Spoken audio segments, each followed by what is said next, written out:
Hello again, viewers, and greetings, fellow space travelers. This is Thorn of Night, and welcome back to Explorer Tuesday, where I am going to be going through Star Explorers and examining space and time and history and geology and everything else to do with all the planets around me. But before I get into it, I would like to say thank you to all of my Patreon supporters, all five of them who exist right now. Elmaze, Sean, Robert, Little Cuddles, and Ryan. All of you are wonderful and beautiful crew members and lovely fellow space travelers. And if you too would like to become a part of the crew and get your name on the list of the crew members here, all you have to do is part with a dollar a month or more, and your name can get put here. However, you can also, if you'd like to get a star named after you or a planet named after you, you could just tip during the stream, and that will also go to the same uh, efforts of trying to get me to be able to have the Discord Nitro and the Streamlabs Ultra so that I can stream on multiple platforms at the same time and other stuff like that. There are a lot of things that I would like to be able to do for you guys that I just kind of can't do yet because I don't have the capability. But once I do, it'll roll out and everything will be snazzy. But enough about that. I do have a Discord server if any of you want to join. You will need to pick a role, and once you do that, you'll be able to see the rest of the Discord and you'll be a permanent member of it. There's a lot of stuff to do on there. There are lots of different channels for all kinds of different subjects, everything from games to science to language to history, whatever. All kinds of things that interest me and hopefully interest you at some point or another. But yeah, let's get into it. Let's hide this. And also hide this. There we go. And that's not supposed to be visible. I don't know why Streamlabs doesn't register this game's Steam overlay as an overlay. I don't get it.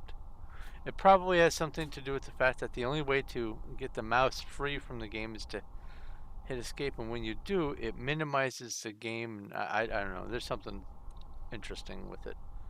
But I have some slight quality of life news on my end, at least, as far as what I plan on doing for this game.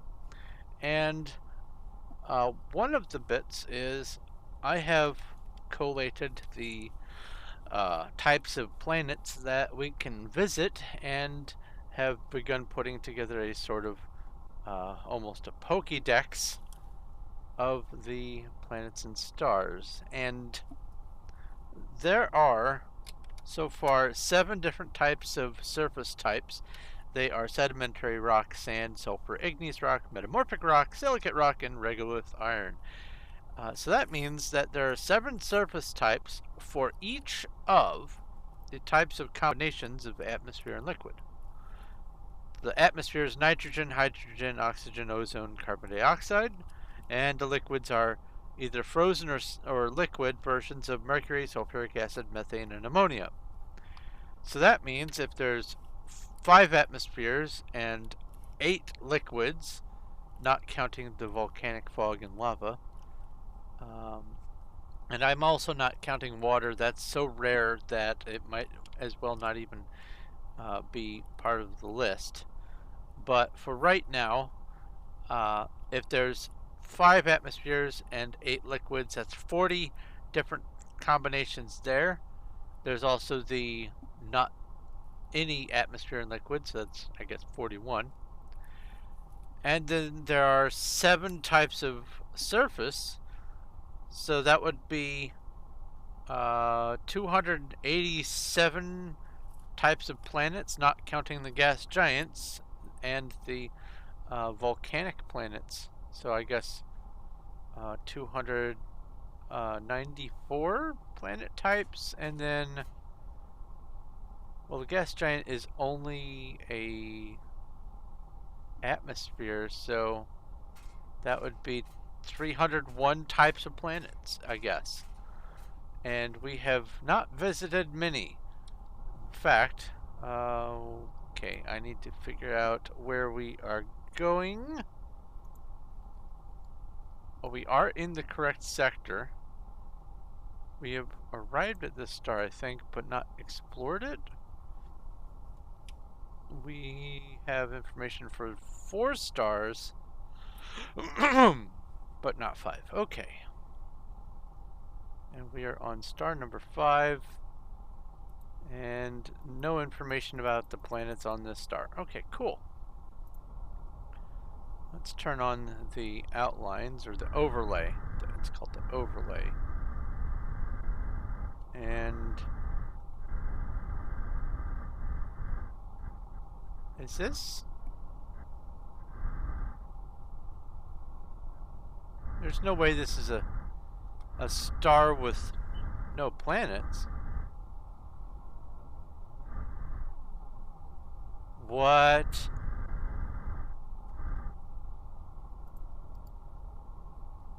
Hold on.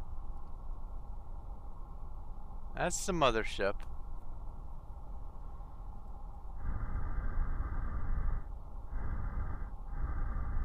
There's no way.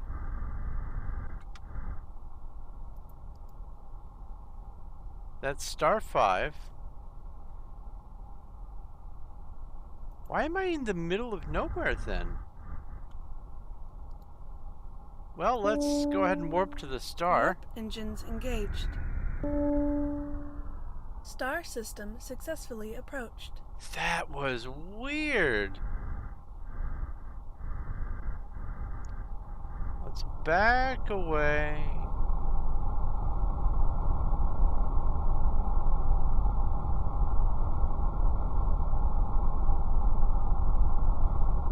Oh, more on that quality of life thing. Instead of scribbling things hastily in a notebook, I actually printed up a spreadsheet that I can actually fill this information out on and go one planet or one star at a time.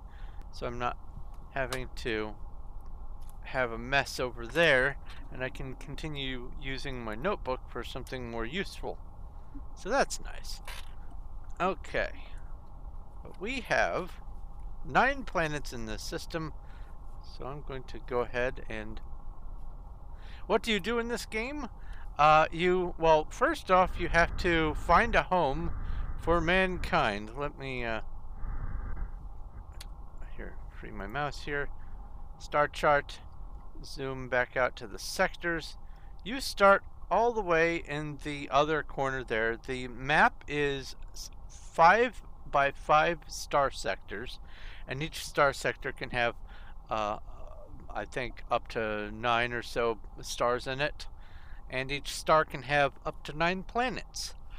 Some have just 2 or 3 stars, some have just 1 or 2 planets, but ultimately you have to find planets with certain criteria so that you can get warp fuel as you travel across, looking for a world that has breathable oxygen and liquid water on the surface, and make that the new home for mankind, because Earth has exploded and all that remain of mankind are on the mothership named the Altair, which needs fuel, and you have to go find planets that have fuel along the way.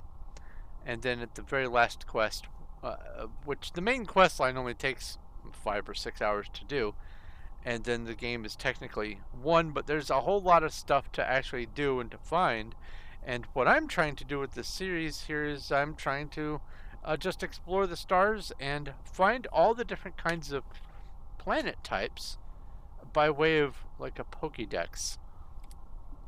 by demonstrating the different kinds of combinations. So like one might have sand surface and hydrogen atmosphere and sulfuric acid as the surface liquid. Well, that's one planet type. Another one might be the same thing except frozen sulfuric acid. And it's just a sort of a collection thing as I go and look for these ancient alien artifacts. And that's really the meat and potatoes of what I'm trying to do here. But along the way, I am cataloging planets that I visit.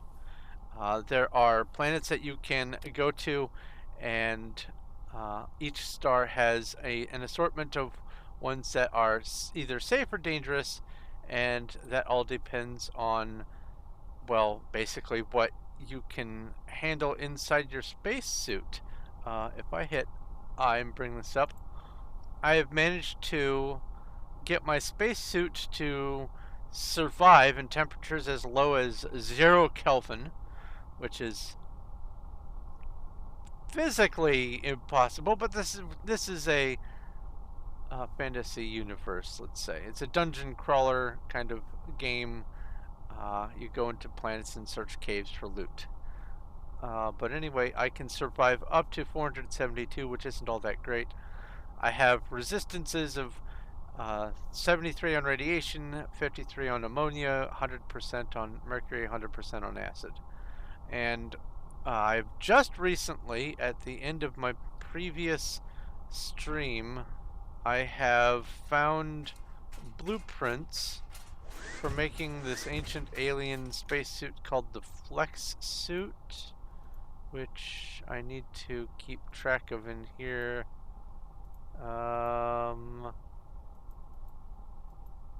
There we go. And with the Flex Suit, what I need in order to craft it are more of these alien scales. I need several more alien scales, and then I can craft a Flex Suit, and I will be able to have, let's see here, I need 6 more alien scales.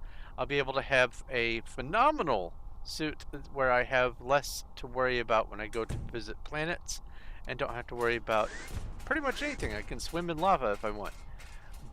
But for now, what I'm doing is I'm exploring the planets and identifying what's what, and keeping track of what sorts of things are on the planets. So let's just go to this planet here. Solar It is engines engaged. a regolith iron planet with methane vapor. Oh, that's right. There's 4 more kinds of Warning. atmosphere. Planet contains hazards. Proceed with caution. Okay. Methane vapor and no liquid. So I may not even be able to be happy on this planet. It goes up to above my suit tolerances, but it's nighttime, so I ought to be able to at least poke my head around. If not, I will make a note on this to revisit it. There are up to, I think, 4 or 5 different caves that you can visit. A planet can have 0 caves, but there's usually at least one. And you go exploring the caves looking for minerals and gems and crystals and ores and things like that. But also there are these treasure chests with different kinds of things, including ammo and weapons and stuff. And there are aliens that you can... Uh-oh. What was that? I took a damage.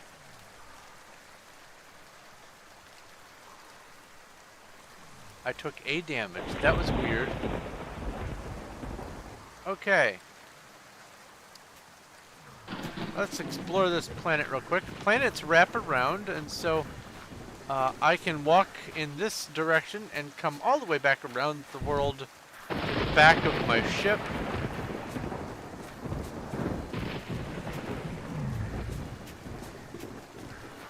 There appears to be life on this planet. That thunder is definitely loud. I have yet to find a cave.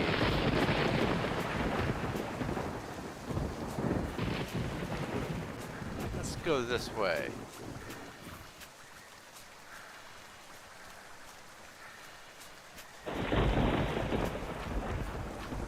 That beacon that has also just reappeared here is my ship location.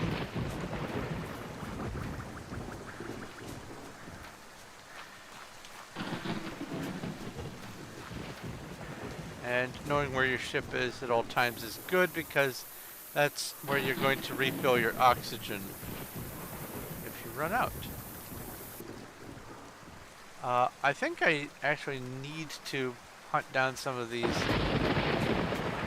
alien monster thingies because I need more alien scales.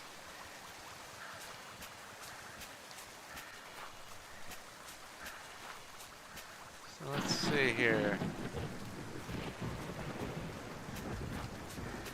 Not a lot of life on this planet, and actually I haven't found any caves either. So this is an odd duck of a planet.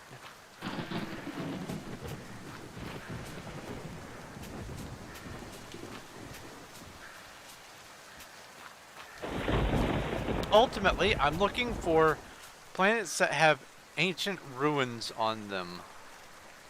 And there have to be much quieter planets for me to search, so I'm going to go to the next one. Let me go ahead and populate this table. 1, 2, 3, 4, 5, 6, 7, 8, 9. There we go. This planet was put out by one guy about, I think, 7 years ago, something like that. M.K. Schmidt.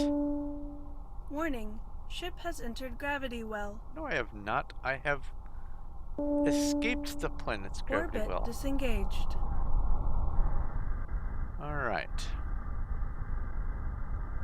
Looking for the planet on the next orbit out. I like to work my way from the innermost orbit outward. Solar engines engaged.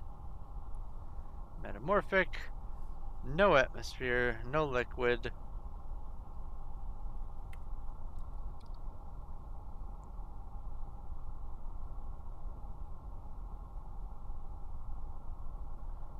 And it's well within my suit tolerance.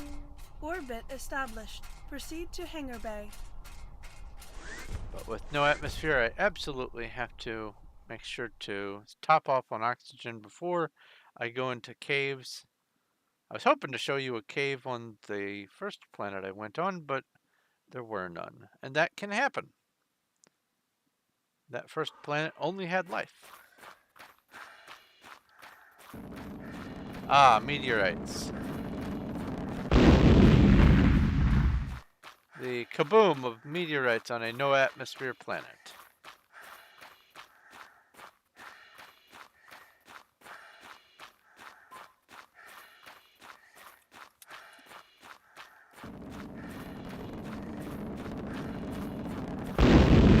Ow. Alright, there is a cave, but I'm going to go around the rest of the planet a couple of times to see if I can find some more.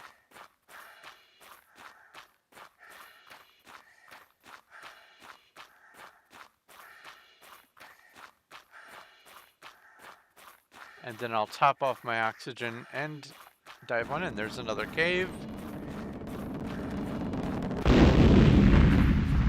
I see a cave here. Get that on my little radar thing. There we go.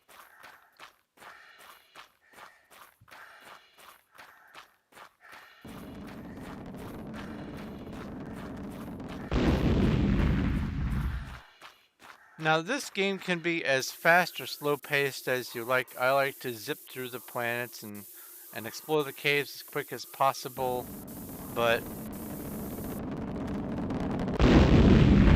so loud.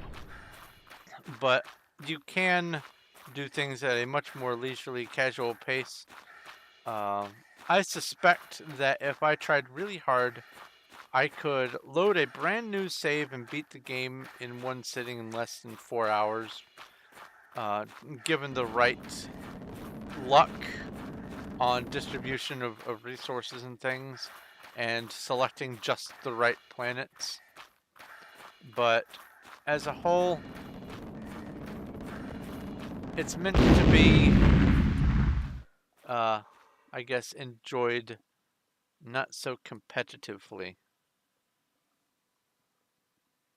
It is my hope to find certain kinds of gems in here, because I need diamonds and I need rubies for some crafting materials later on. Or wait, I have the diamond key. I don't need diamonds any longer. I just need, well, I probably also need some sapphires, but I'll see what I can find. That's a dead end. The radar is kind of useless in some of these really dark caves. Speaking of dark, your headlight is always on, and if it wasn't, this would be your life. Ah, we have emeralds. I have plenty of emeralds, but I'll just go ahead and take from this.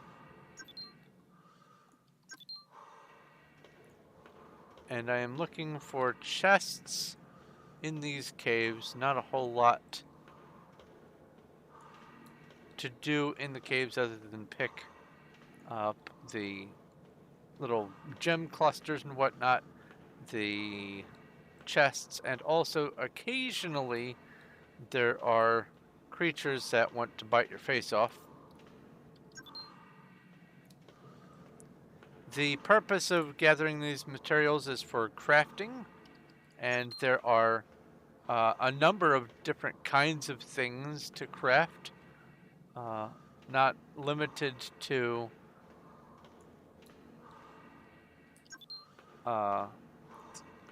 comestibles like health packs and stuff like that. There's also things where you can craft a high quality ancient alien artifacts, including a spacesuit, some weaponry, ship upgrades, stuff like that.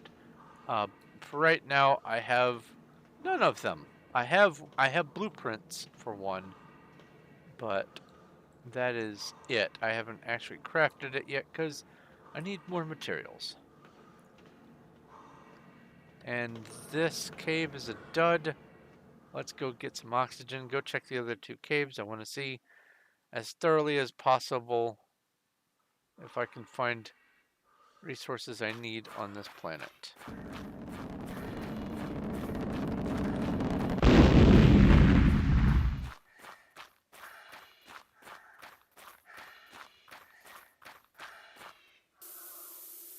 Now, as far as... I'll wait for the explosion to go by. As far as the things to do in this game, there honestly isn't a lot of variety of things. It's not like an MMO where you can have herbalism and alchemy and all that kind of stuff. It's just exploring. It's cave diving. And you can gradually and slowly get better gear up to a limit. But what I'm doing with this is I'm treating it like I am I guess, a xenoarchaeologist, and I want to also catalog all the planet types. I'm treating it as a scientific exploration. How delightfully boring is that? But I'm using that as a means to have something additional to do while I'm looking for the goodies that I want. There is, not to be too spoilery, there is an alien city somewhere in this galaxy. There ought to be an alien city somewhere in this galaxy. I have found it on each of my previous playthroughs, and it seems to be consistently showing up. So I'm going to say there is one, but I need to find it.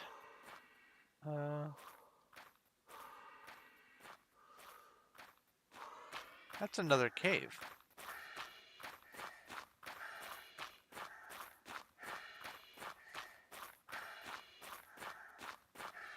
All right, let's go get some oxygen and hop into the cave. So this planet has 4 caves on it. I'm hoping to find a chest.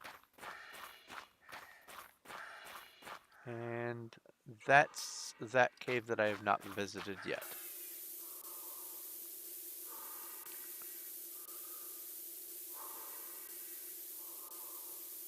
Yeah, basically, there are a lot of games where you start off with little or no resources, and you go out and you do some basic main quest line stuff. But the main quest line is there to give you incentive to go out and explore. And I like the exploration facets of these games. There's stuff like this. There's Starbound. There's Salt. There's Raft. There's No Man's Sky. That's a big one. All of those kinds of games, you start off with low resources, and you work your way up to get better and better resources. And I enjoyed these kinds of games. I turned them into a sort of uh, a catalog of what I have experienced. So that's a dead end. I need to go back this way. So I'm just treating this game as an opportunity to explore. What combat there is very minimal and largely uninvolved. Wait, was that something on the floor? No. That's a dead end.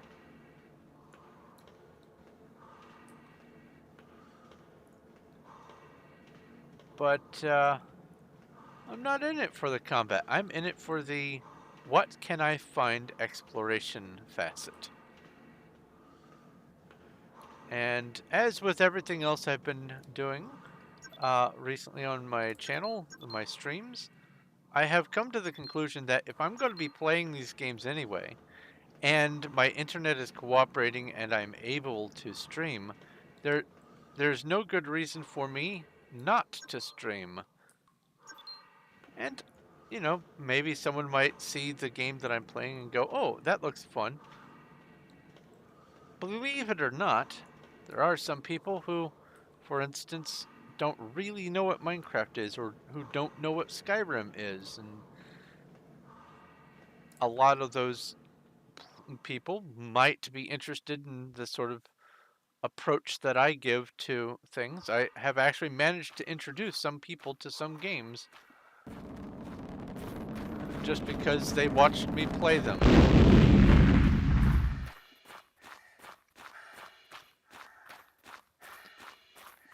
I think my play style and my mannerisms probably, well, stupid meteor. They probably attract a different subset of people than the more hyperactive kind of the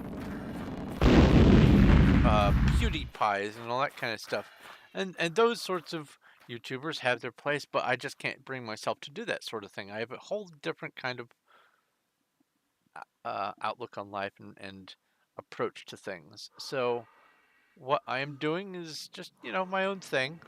And it seems to be that a number of other people enjoy what I'm doing, at least 1,903 as of earlier today, subscribers.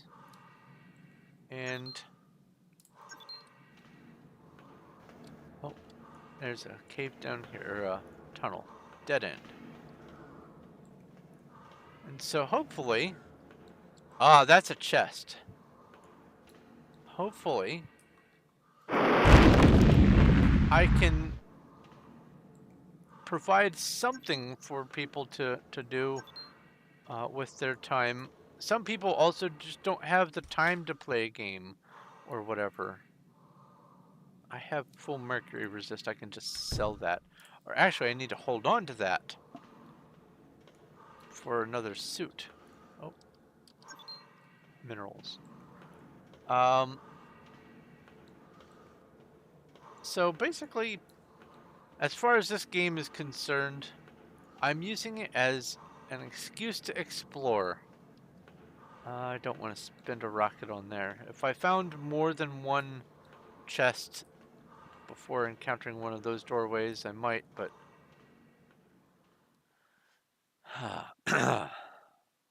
That's the first cave that had any chests, and it's the last cave on the planet, so I'm going to call this one done. Next planet, please. After this stream, I'm going to put up, I guess, on my Discord, a list of what sorts of planet varieties are possible versus what ones I have visited. Although a 300 item list might be a bit excessive.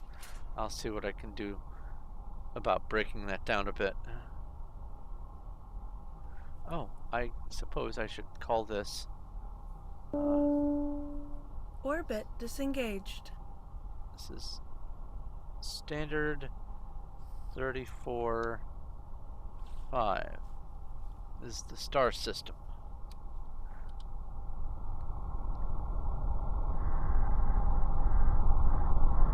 So like I said, not too fast-paced. There are other kinds of dungeons you can encounter. You can go visit UFOs that can exist in these star systems. You can, if I were to come over here maybe fast enough and intercept some of these asteroids, you can shoot asteroids to get some materials.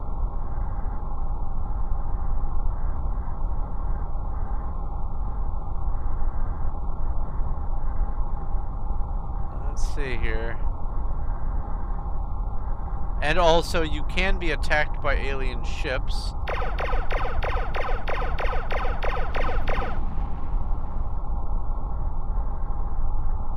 So this asteroid left some ores, and when I pick them up, they go straight into my hold in storage. And I think that's platinum and copper. And I just drive through them and I pick them up. Alright, I am going to this third planet here, and that is regolith Solar iron. engines engaged.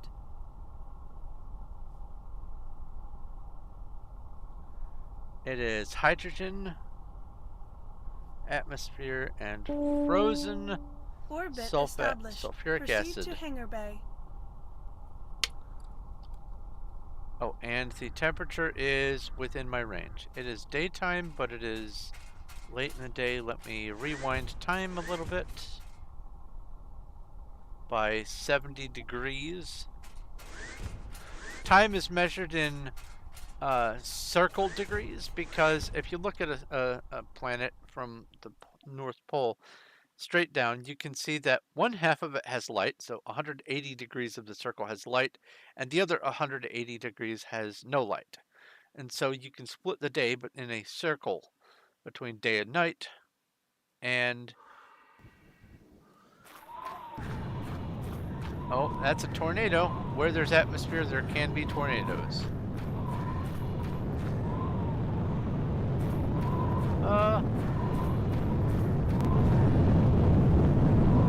There's 4 tornadoes on this planet right now.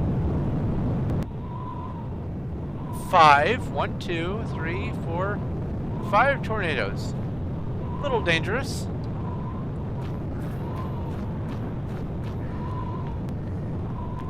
There are other dangers to worry about, by the way.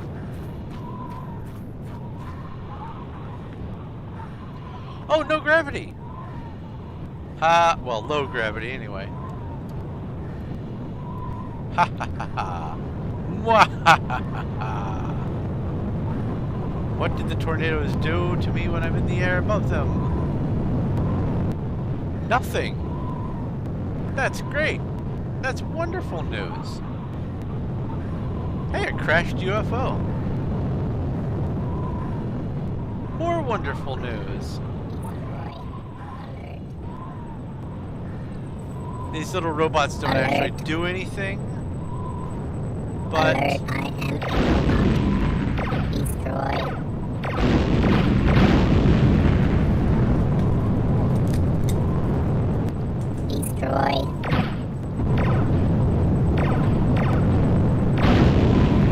okay, tornadoes, knock it off. Whoa, whoa, whoa, whoa, whoa, whoa. Leave me alone.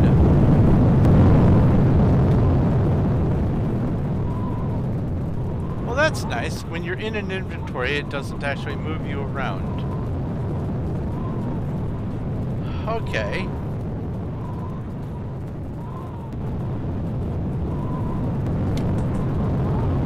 I'll just wait for... Oh, no. No, no, no, no, no, no, no, no, no. Come on.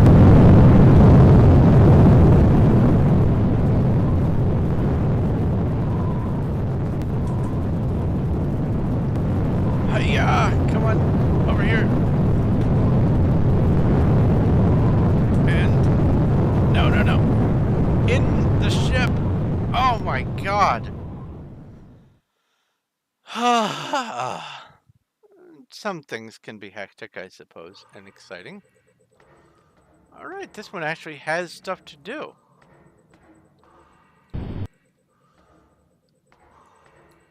So this is one of these kinds of dungeons.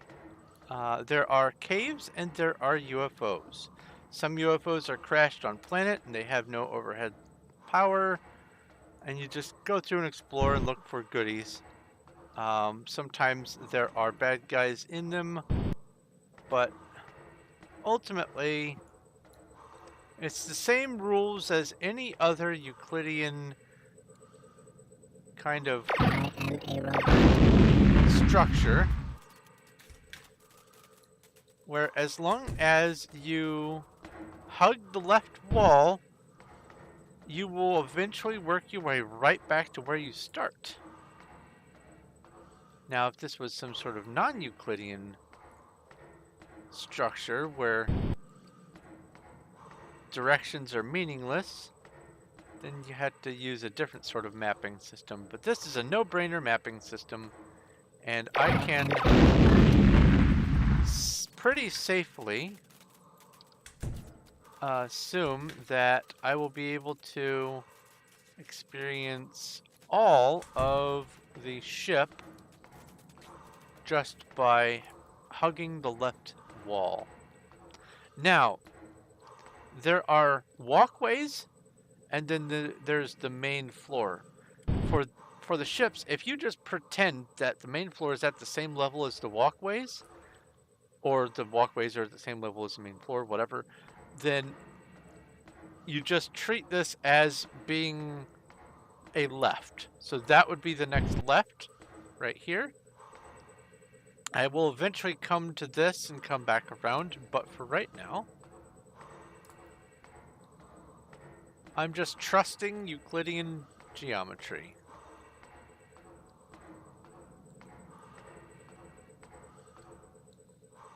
Oh, I might have made a slight mistake of coming in without oxygen, but I didn't. I have spare oxygen on me. Good. I spent so much time on the surface of the planet messing with the robots. Intruder alert. That I ran out of oxygen for a little bit. Or almost did. Yeah, this game has been out for a number of years, I think about 7 or 8 years. And Alert. the dev and I have been, since I discovered it just a few months ago, we have been hammering out details on trying to fix some things that are some minor bugs. Like, for instance, this is supposed to have a gap between these two and these two, and there's no gap here, so that is something that can relatively easily be fixed. But he just doesn't have all the time in the world. He's working on, well, among other things, producing a completely new game, and he's been putting out updates to some of these things that we've discovered on the weekends.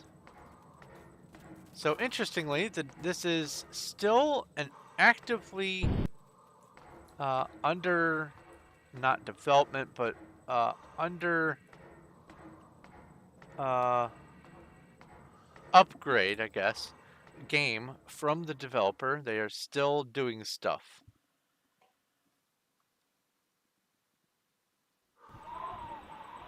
Alright, it's nighttime. Oh, there's still another robot. Hello. Give me your goodies and...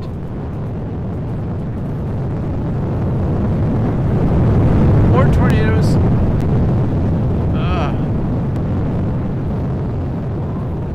The tornadoes move you around a little bit, and they inflict a very small amount of damage.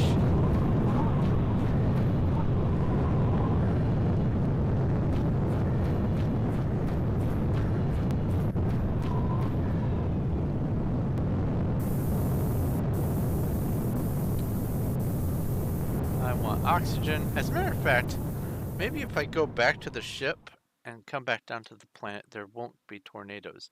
Weather does change insofar as it exists.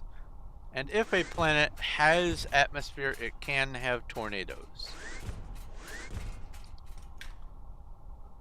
Let's see here. Use that. Store this. Compare. That's 23 damage and mine is 20 damage. So I will unload mine, unequip mine. I will equip this, and then I will equip the ammo. And then all of this stuff I will just go ahead and put in storage so I can have a bit of a clean slate.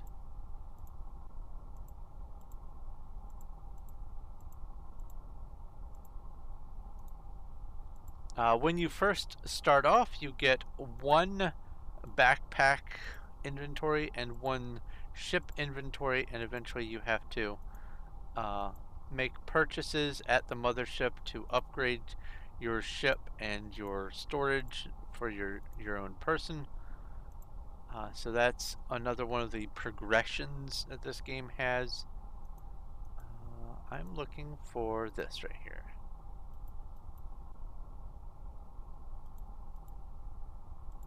Use. Repair my suit. There are 3 kinds of repairs. There are ship repairs, which are yellow. There are suit repairs, which are green, and somewhere, here we go, there are health kits, which are red. But if you're on your ship, you can just sleep away the night and heal up that way. Alright, let's go back down, see if those tornadoes are still going to be a menace.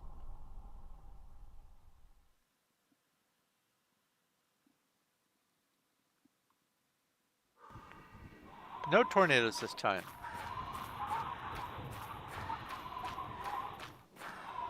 And there is the other...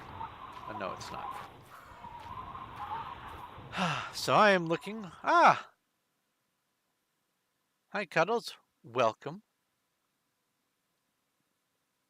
How goes things?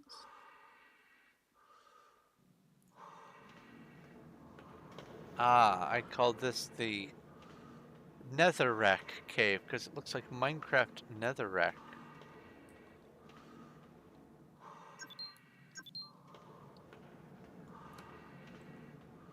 Dead end. Minerals.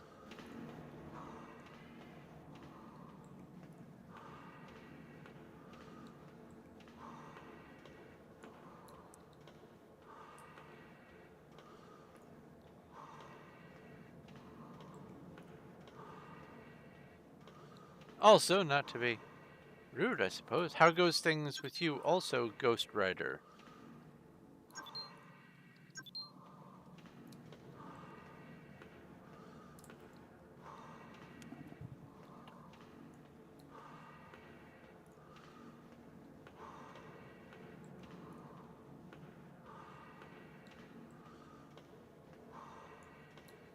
Presuming, of course, you're still here.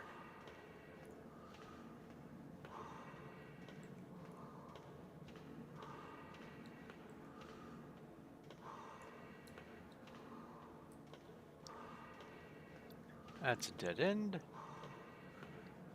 Yeah, ultimately, when I go into caves, I'm looking for chests so I can get some resistance upgrades for my suit. Maybe some ammo for my guns, things like that. It is the ultimate goal is to find planets that have either ancient alien ruins. I need to go to my ship first.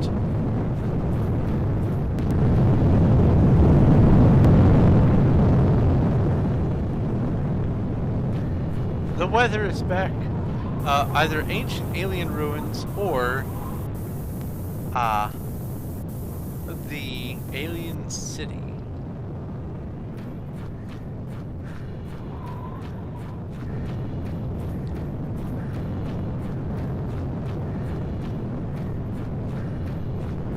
Outrun the tornado. Into the cave. No tornado in the cave.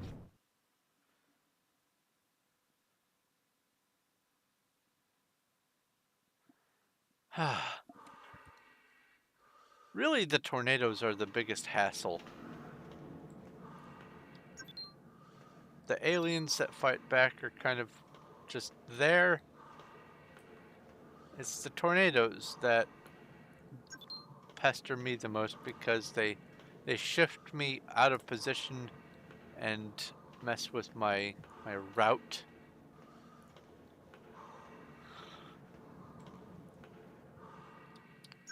Come on.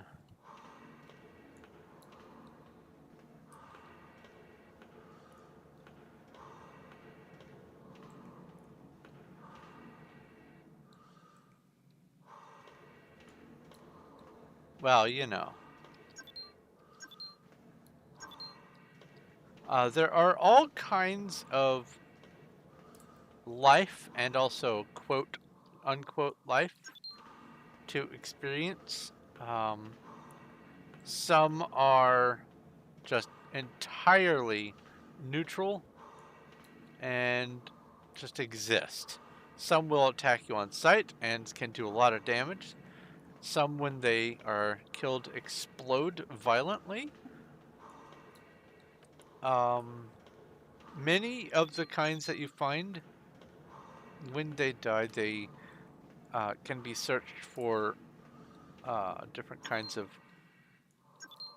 alien parts, like alien brains and scales and spleens and stuff. But also, there are these sort of, I will call them energy aliens that just emit radiation and suffering in general, and they come up to you and explode like living mines. That's a neat picture. I've yet to find trees like that. Okay, that should be this planet done.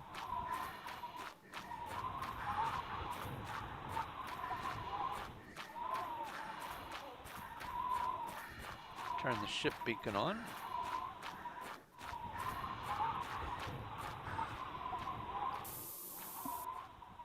Let's go to the next planet.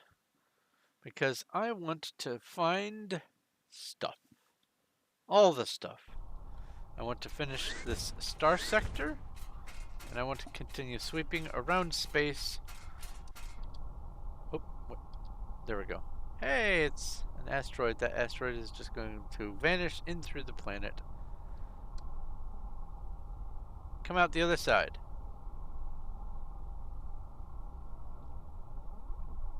But I have been having a lot of fun, not only playing this game, but also interacting with the dev and helping track down the sources of some of the bugs that, if he had had someone like me to help him 7 years ago, would have been fixed right at the beginning of the game. But unfortunately, he was just him. Solar engines engaged.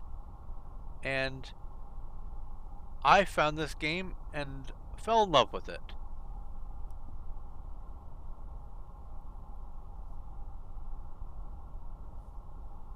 No liquid methane vapor atmosphere, but the temperature is completely within my range. No suffering. Orbit established. Proceed to hangar bay. Now, if this is ammonia vapor, I might suffer, but it's not. Oh, man. I thought I had a sneeze. I looked up at my lamp, and my brain did the whole sneeze thing. That's sad.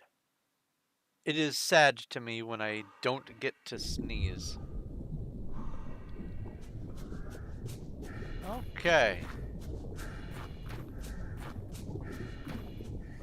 Those little gas cloud things. This is one of the versions of life that'll just chase after you and try to kill you.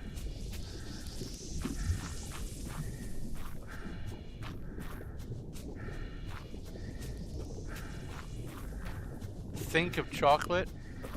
If I could sneeze by thinking of chocolate, that would be magical. No, I need to eat chocolate to sneeze from it. And now I crave chocolate.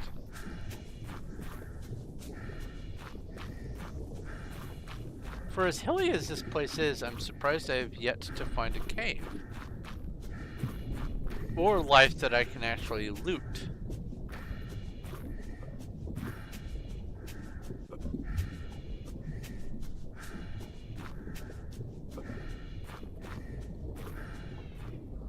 And then I go this direction.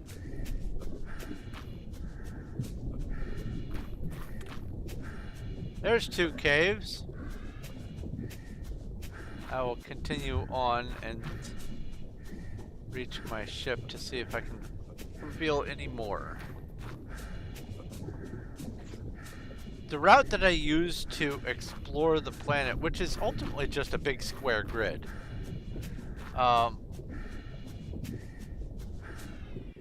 displays at least 87% of it.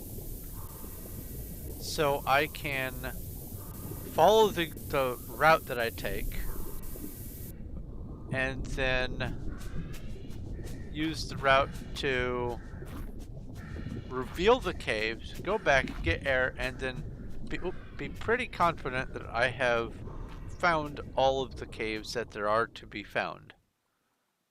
Also, the route helps me to find where any surface ruins are. The compass map thingy does not display as far as you can see. Oh, there's life in these caves and they're strangling in the walls. So this is Acnexium, so that's ship fuel, but there might be chests. Oh, there's a vapor. Is it going to try to kill me? Yep.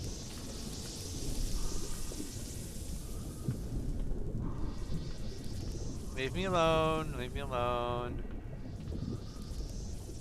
Yeah. I get you. I get you. This is your cave. You can have it.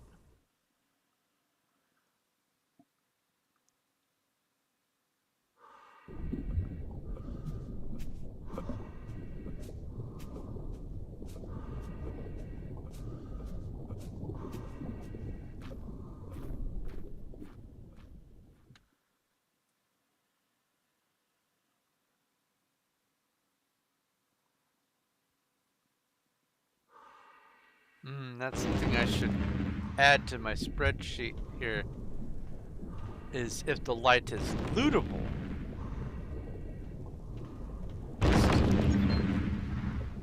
Because while technically I would consider this life, nothing much I can do with it.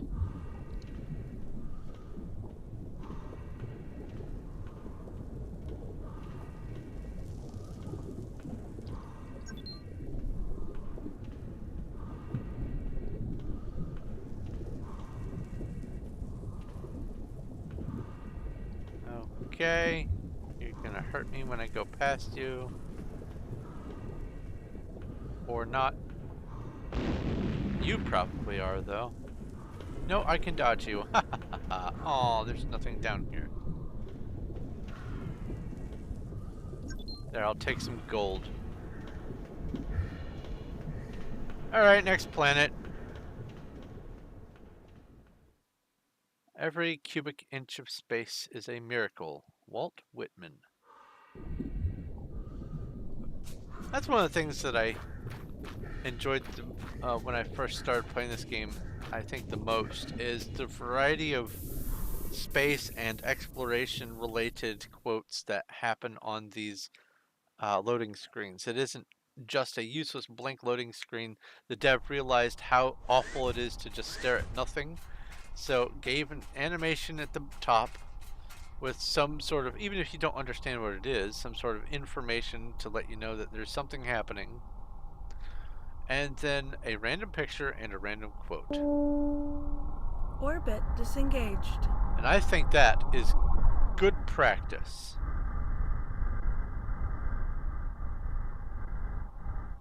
So I search one orbit at a time.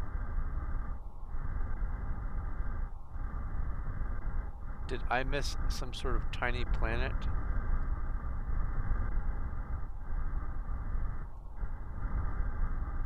Okay, let's look more carefully on this line right here.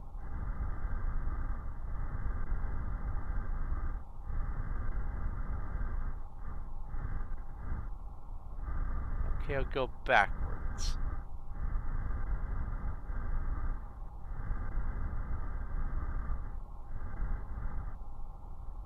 Is that an asteroid? Yes, that's an asteroid.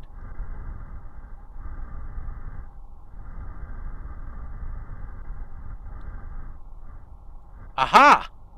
It is a teeny, tiny little planet. Solar engines engaged. With no atmosphere, no liquid. Regolith iron surface. We have found 3 regolith iron planets today so far for the scorecard.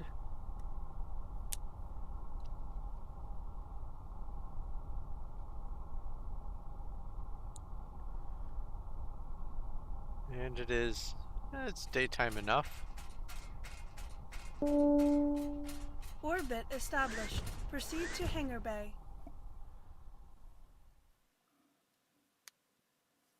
Now, a lot of these loading screens are absolutely gorgeous versions of life that probably would have made it to the game, but didn't. And they may have wanted to implement something where they could detect bodies of water on liquid planets and have a lot of the life surrounding it, like in bushes and trees, like in those pictures. But I think that that sort of thing was probably a bit beyond the scale and scope of the coding possibilities at the time. And so the screens that happen for the loading are kind of whimsical best case scenario things, especially for some of the taller tree type plants. It's unfortunate that the actual generation of the worlds couldn't produce stuff like what's in the loading screens, because some of them are actually rather beautiful.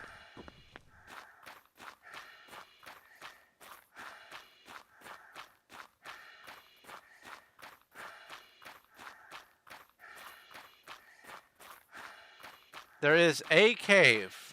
I found a cave. And that's why I do my route. Let's go get some oxygen.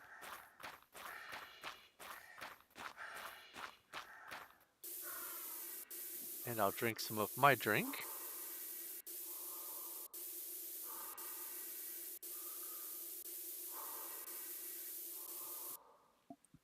Okay.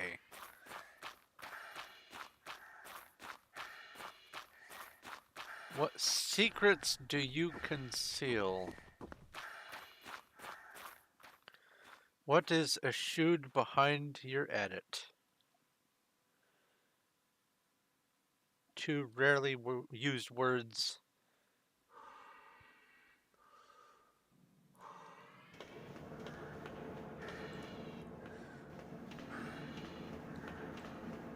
Oh, why am I sprinting? I don't have oxygen.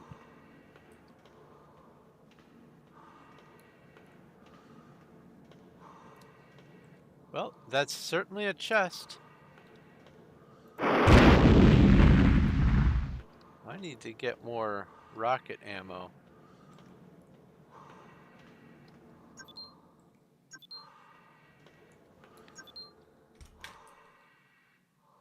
Here's some more oxygen at least. How much? I keep hitting tab. How much rocket ammo do I have? I have 5 loaded and no spare.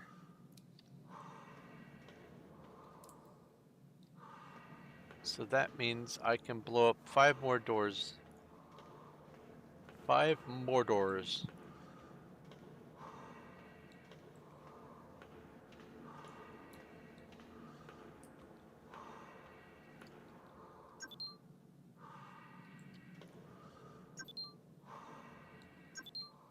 More gems. More, and more stuff. That's a dead end. And I don't see a chest, so I'm not going to bother with my rocket on that. I do want to go ahead and reload. Big mineral.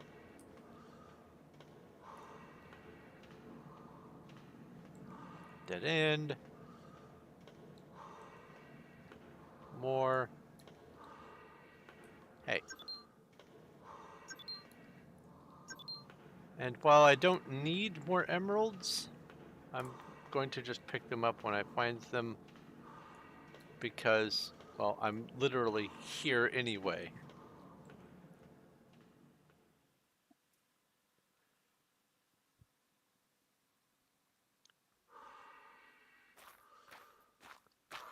Let's get back to the ship. Move on to the next planet.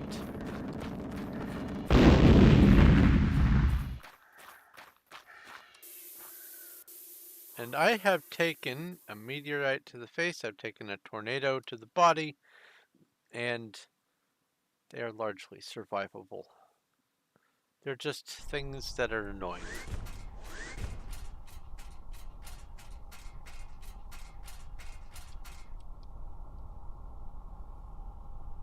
Alright, deorbit this planet. I like this one. It has a polar cap. Orbit disengaged. Now I think this next orbit is a gas giant. And I can't actually visit a gas giant, but I am going to scan it. It is a gas giant with CO2.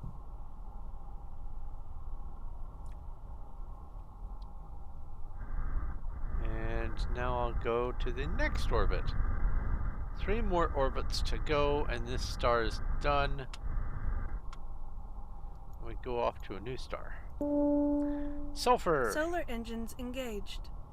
We have hydrogen gas as the atmosphere, and we have frozen ammonia.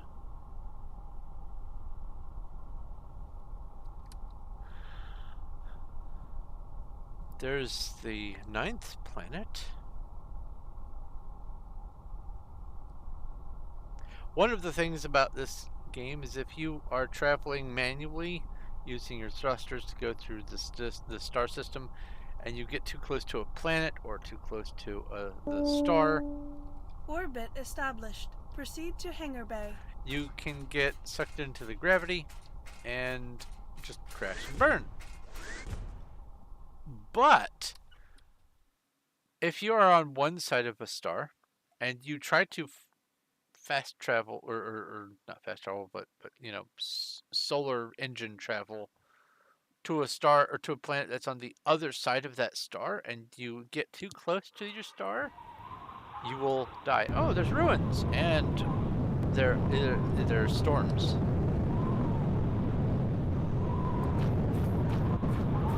There's tornado. So I'm looking for a chest. And this chest is diamond key. So I can just sell those blueprints. We have got the diamond key on us from a previous adventure. So what's in yonder chest? I don't need the emeralds. We have blueprints for the ancient oxygenator. That is fantastic. I'm just going to go ahead and take all. Ancient oxygenator requires stuff that I have on the ship. Cool beans. Force of habit. Alright, let's explore the rest of these ruins. I guess this is technically the 3rd kind of dungeon. There are ancient ruins.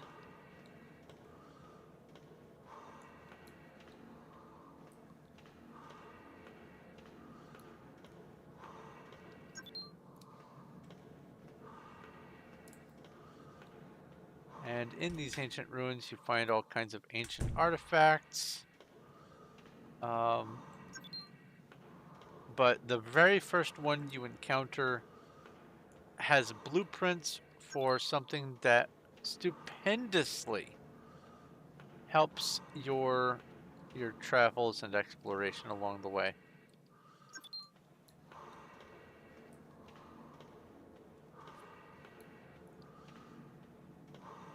The ancient oxygenator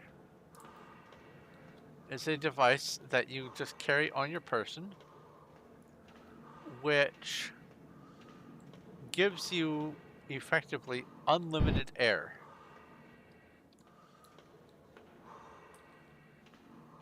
Ha, this is a malformed dungeon.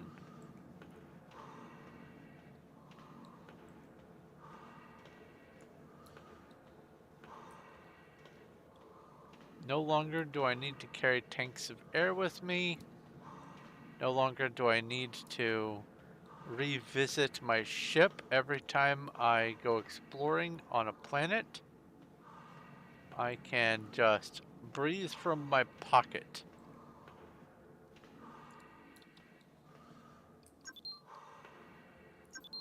First I have to craft the thing, which will require a visit back to my ship.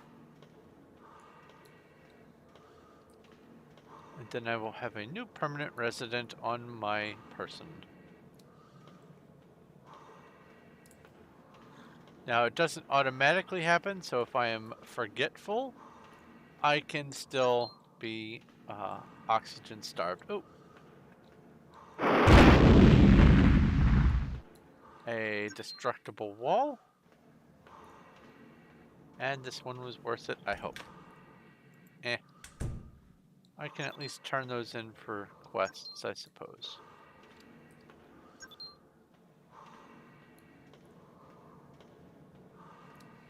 The things I'm picking up are just kind of trivial.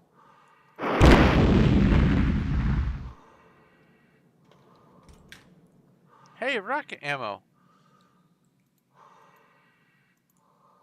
Use item. I have 2 ammo. Okay, so I can reload and I'm right back where I was when I came in here. I mean, that's nice. Break even is good. It is not a loss. But I need to soon head back to the mothership and get some more ammo, methinks.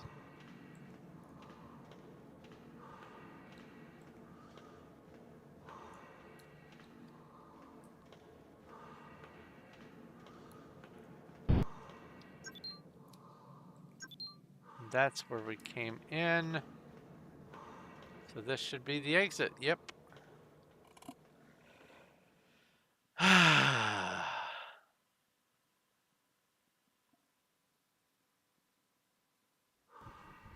Oh.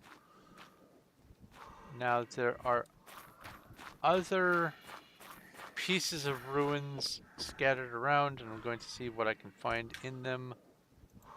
Nice. I will use this. Deflection. Actually, I probably shouldn't have, but whatever. More ruins over here. I think I see a rectangle at least. There is a cave on this planet, and I will explore the cave quickly because this is an emerald planet and I don't really need emeralds.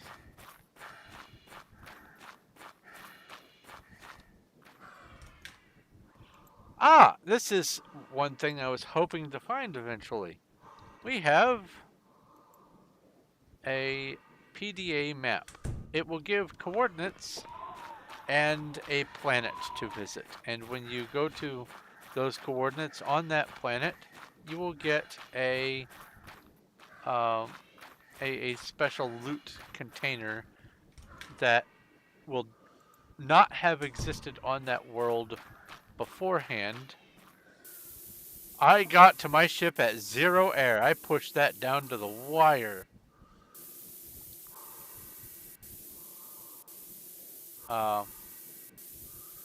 And it's the same sort of loot that you would find in some of the dungeons, but it's just a random adventure that you can experience.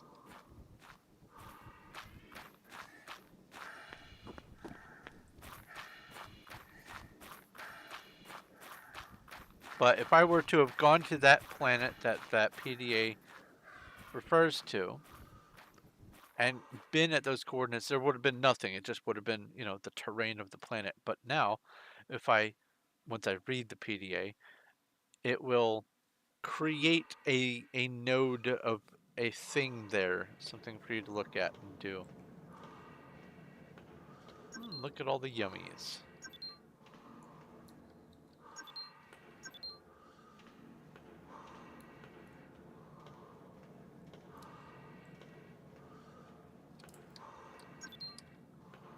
I was hoping to do a drive-by yoinking, but I guess that's out of the question. I almost never am able to loot while I'm walking.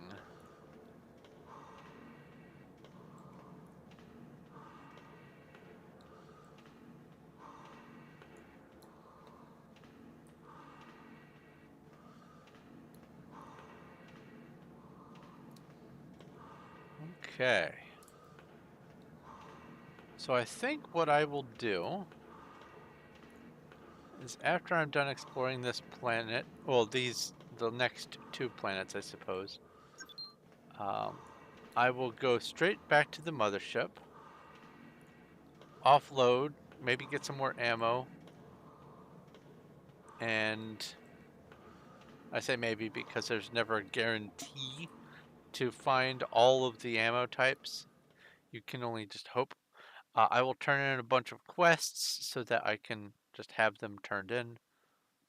And then, hey, it's daytime again. Then,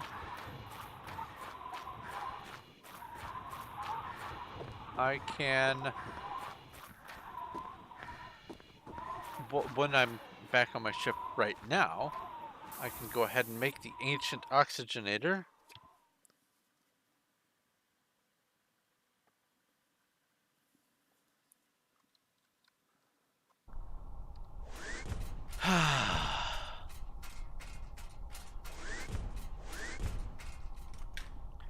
This is going to drastically improve my exploration. There we go. Now I can toggle that. There are these things called ancient alien tablets, and they have some very tongue-in-cheek kind of commentary that is, I guess, ultimately political in nature that I won't display for reasons of basically I don't want to have any say one way or another on those subjects on my channel at this time. Ancient oxygenator, ancient flex suit, I need to keep that on me as a reminder. But what I need for the ancient oxygenator is 95 copper ore, 31 silicon, and 8 alien injectors. I hope I have 8 alien injectors. I have 9 alien injectors. That is wonderful. I have plenty of copper and, what was it, silicon? That's carbon. Silicon. So now I use this. I craft that. And, oops. I put this in storage. I put this in storage. And I put this back in the first slot. And now, whenever I want, I can, on the fly, I can just pull air from nothing. Place that, that, and that. Go ahead and use this, and place that. Place and take. There we go. This is the key that enabled me to enter that dungeon. Let me see if I can angle this light differently. So it's not... Ah, there we go. Now it's not blasting my eyeballs.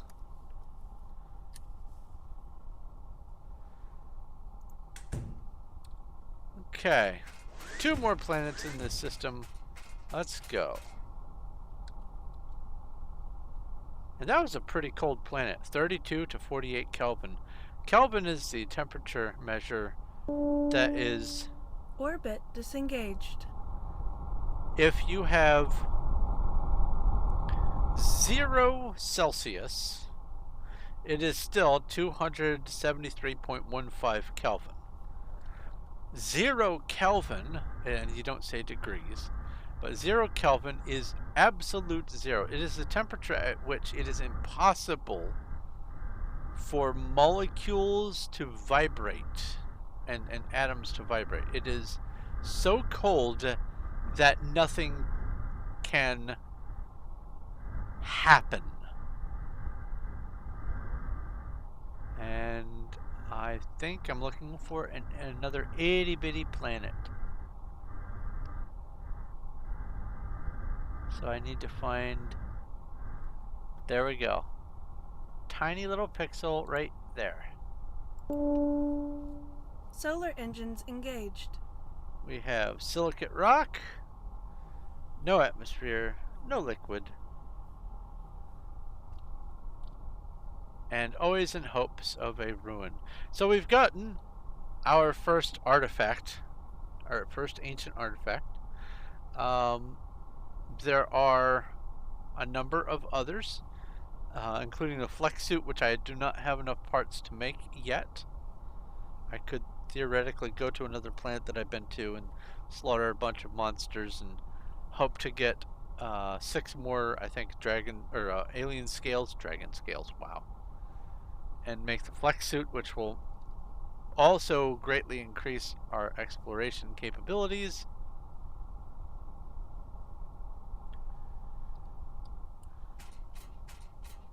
But I'm going to let that happen as it Orbit happens. established.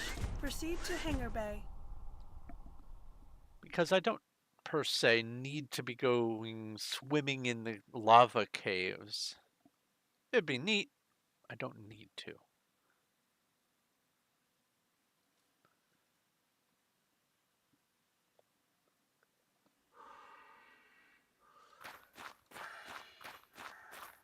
Alright.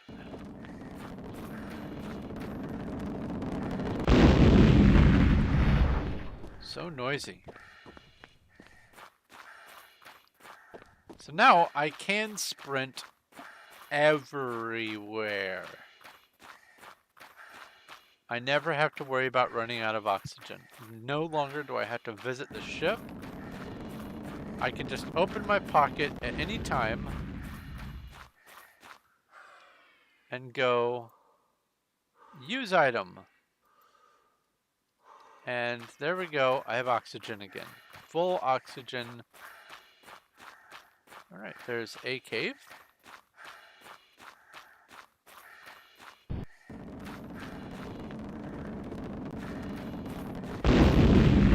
Cave number 2. Oh, I almost overshot.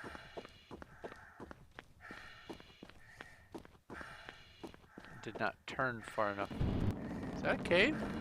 That's another cave right there. I would have found it on my return trip in this direction, so I'm just going to go this direction instead.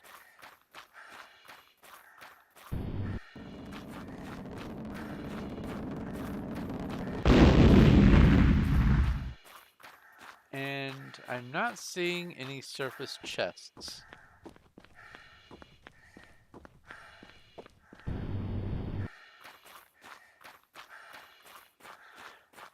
Different planets have varying gravities, but I'm not going to include gravity into my table here. That would be a bit much.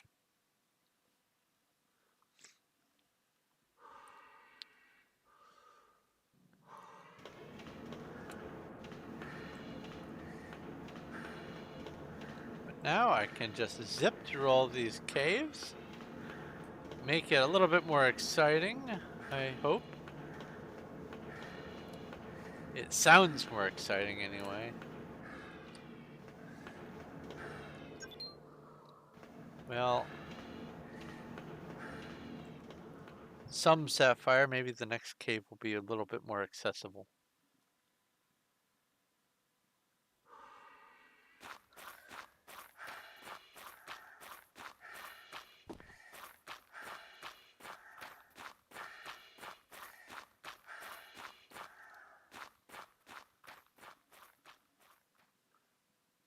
Okay, science, like nature, must also be tamed with a view toward its preservation. Neil Elwood Pert. And his name is not Part, like heart, it is Pert.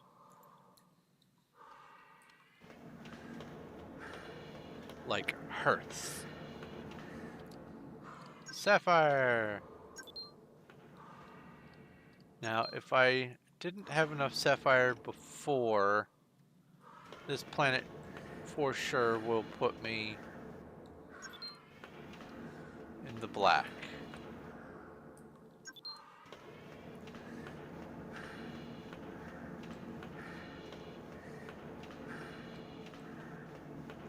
Dead end. Another one. Another one.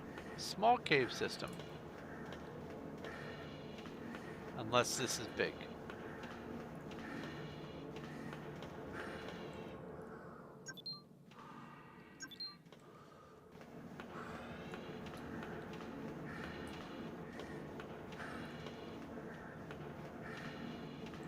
Well, it's bigger. No chest.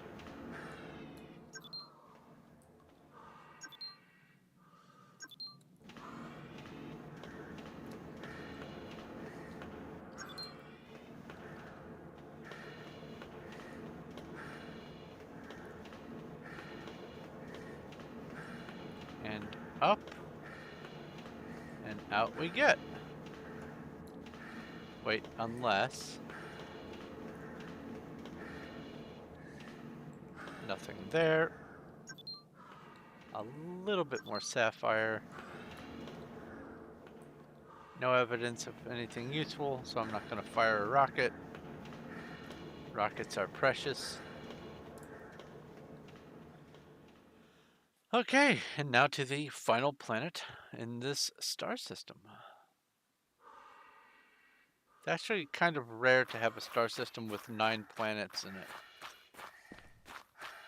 Especially finding another star system with 9 planets around a standard sun. Because this one is a standard yellow sun like we have here on Earth.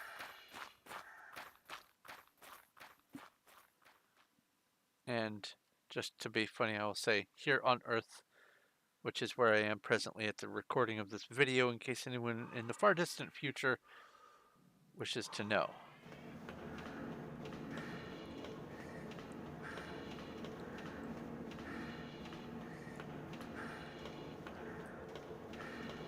Wouldn't that be delightful if the only thing that remained of human knowledge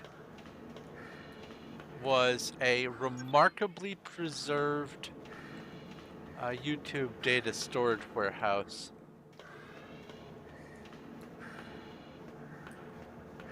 and everything else was just utterly vanquished. Some natural disaster or other.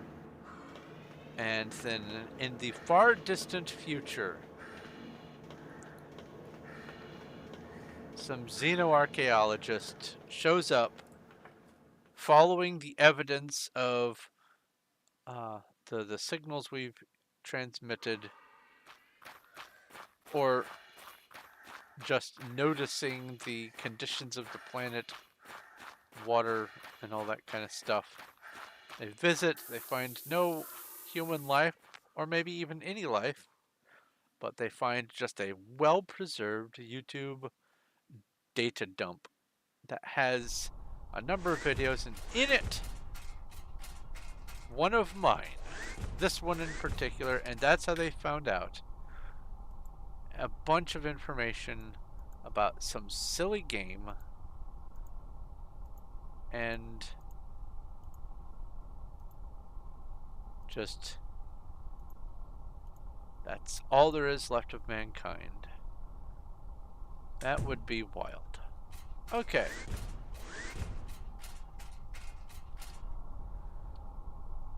Let's deorbit the planet. And then visit the final one in the star system. Orbit disengaged. I say star system, by the way, instead of solar system. A lot of people would say just solar system. I don't, and that is because this planet is not named Sol. This planet is, or this Solar star, I engines mean, it's not named engaged. Sol. This star .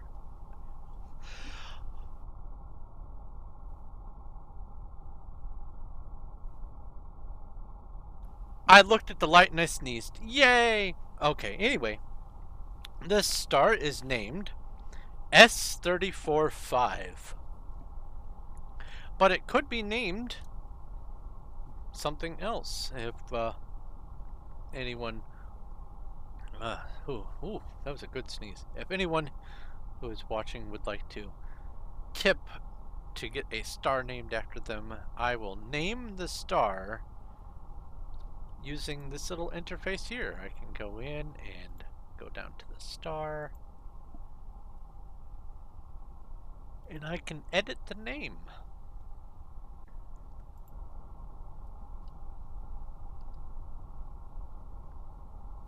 It is. Orbit established. Proceed to hangar bay. It is late at night. Why is mouse not? Hello? Exit.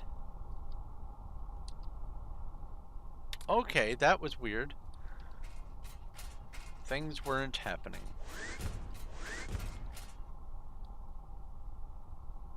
Okay, that's one sleep. I think I need to do 2 sleeps and 3 sleeps to put me squarely into daylight.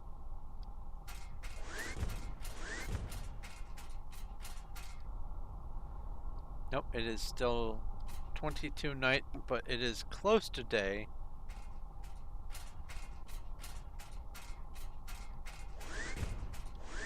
So I'll just go ahead.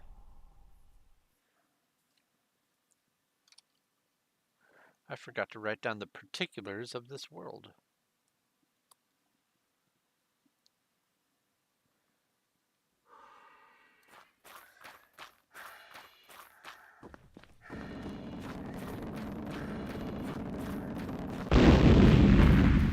It is very far from the star, over which you can see rising over on the left.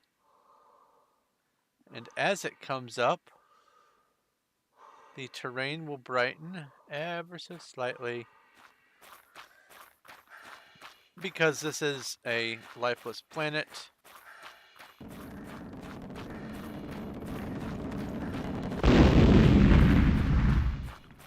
Oh, so far from its star. I'm going to go ahead and mark what I know. No atmosphere, no surface liquids.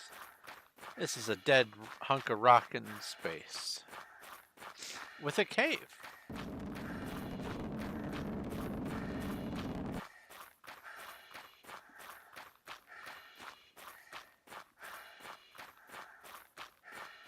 Two caves.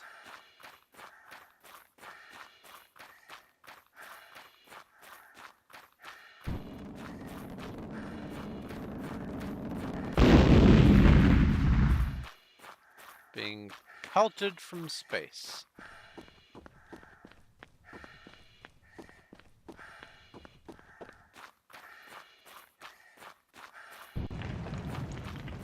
Ah! This is one of the strange forms of life. I don't particularly like them. They ambush you from underground.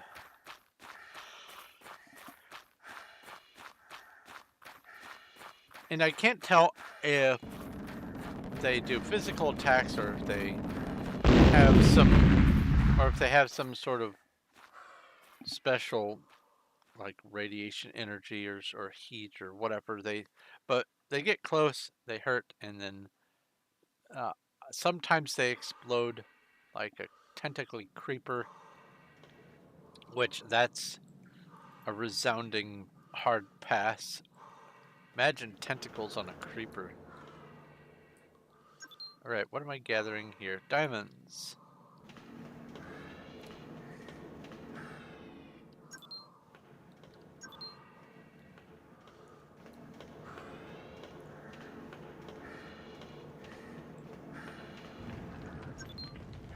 Oh, another one's coming after me. Or trying to, but I don't think they can go through walls. The terrain generation, the way these caves exist, the way they are generated is there is a seemingly infinite array of possibilities for the caves. I say seemingly infinite because it goes way off screen. And there is a chance that the entry cave is attached to other of the cave tunnels, making for an elaborate cave system. However, it can be just a simple little straight slot cave, and then if you manage to, if I bring this up here, you can see on the circle around me that there are cave tunnels. And if I come over to another area, say over here, you can see that it goes around that way and it connects to another tunnel. But there's no guarantee that any of the individual tunnels connect. So like for instance, I will tilt my mouse up like this and you can see that straight ahead of me is a tunnel that goes laterally across. And I am looking directly at it and there's no connection. This is a dead end. But that cave tunnel actually exists, and if I could manage to no clip, which I'm glad I can't, I would be able to go visit that cave. I don't see any chests, and I have plenty of diamonds. I don't need to break that wall.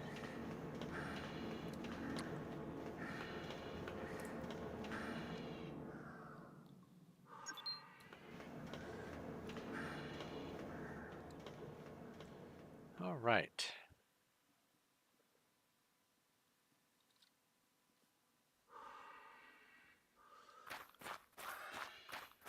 So there's a lot more to each cave system than you can actually visit.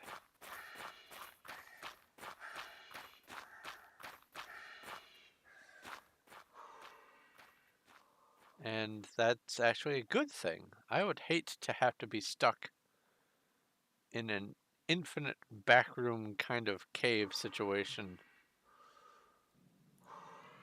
getting unknown quantities of everything under the sun except freedom.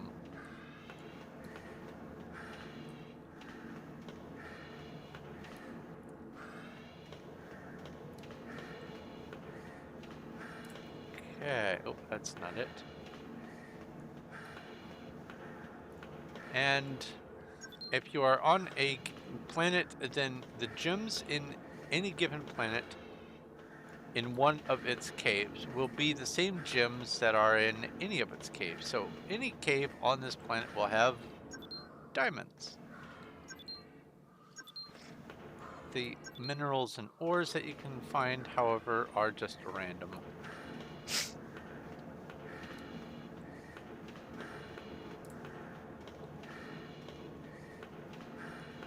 Okay, time to use the air tank. There we go. I went from 3% to full oxygen.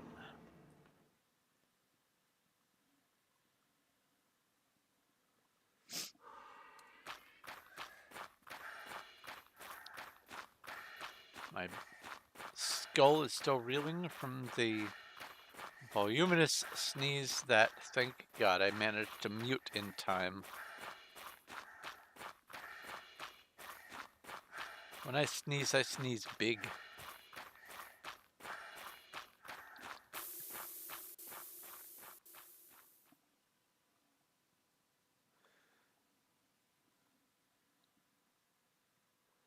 Alright, let's see what kind of material this planet is to add it to the collection.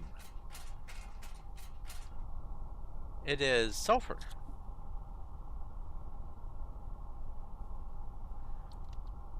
And now we go out of orbit and we go visit the mothership.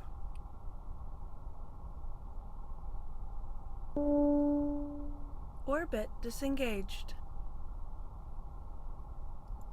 Warp engines engaged. Let's go get some of this stuff.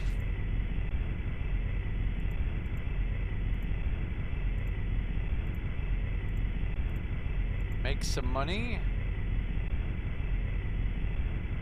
Actually, I could probably take this stuff.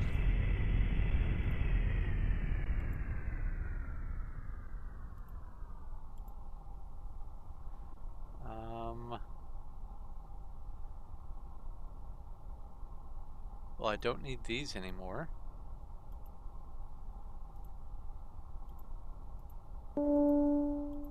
Mothership successfully approached.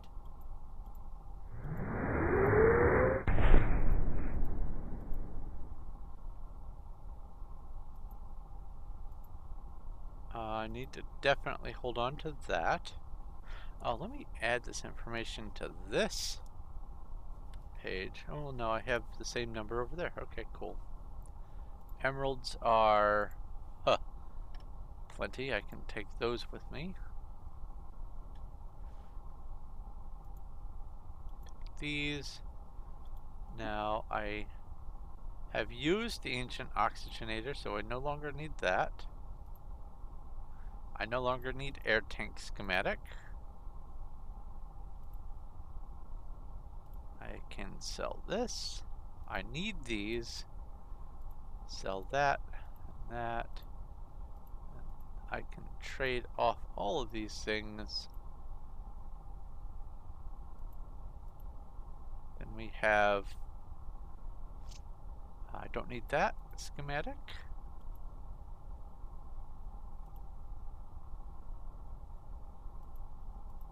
Let's just put these in an earlier page.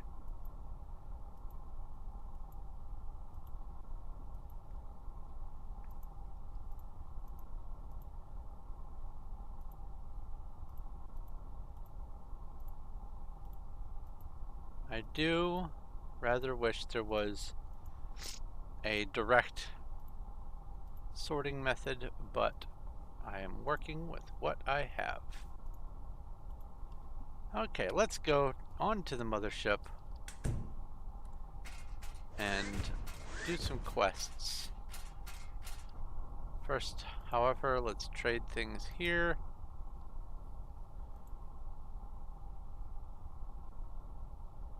Yeah, no rocket ammo. Alright. Sell all of this.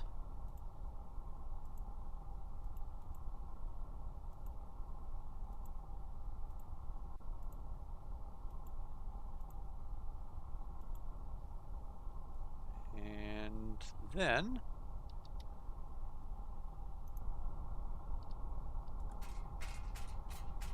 talk to all these NPCs. Oh, right. Doesn't automatically open. I have to do that. Go ahead and mark off that star as done.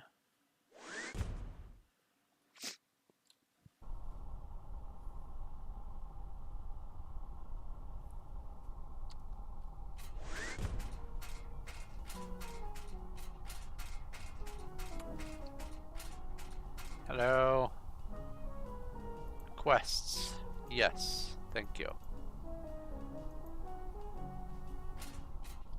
What do you have for trade? Nothing I want. Some of these guys might actually have rocket ammo, and that's useful.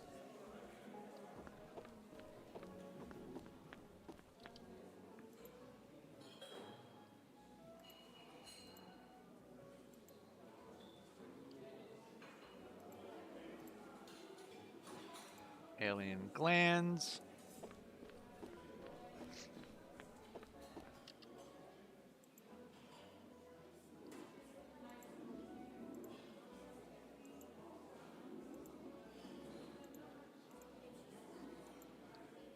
I love the ambient sound of this being some sort of common room, diner kind of situation. It does not match all of the aliens. Oh, I'm definitely not going to give you that stuff. Oh, you want Acnexium. I'll try to remember that for future.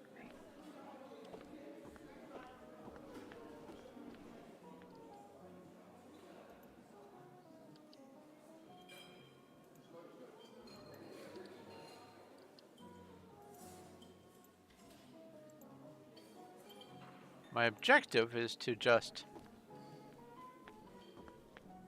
get rid of all possible quests. Oh, emeralds. Nice. And you want an ancient tablet, and I don't have one on me.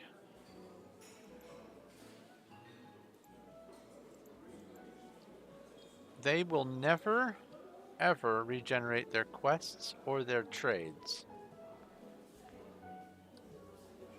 The ship itself will, but the individuals will not. Rubies. That's my last injector.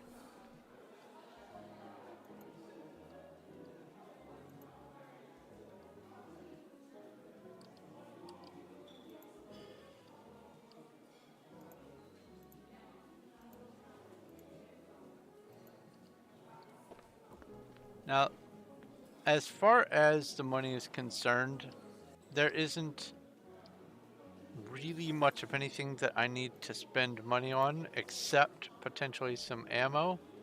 Oh, right. No ammo for you. No. Hey, you, get back here. I don't know if I've talked to you yet. Oh, you're that one.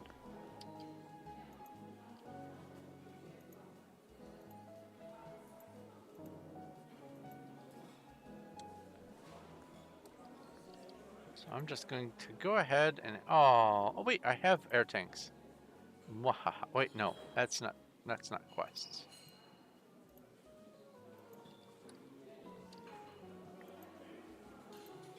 Get rid of that. And that. So there is a want for rubies, but I need to make sure that I keep my rubies for a ruby key later. Assuming I find ruby key schematics, that is.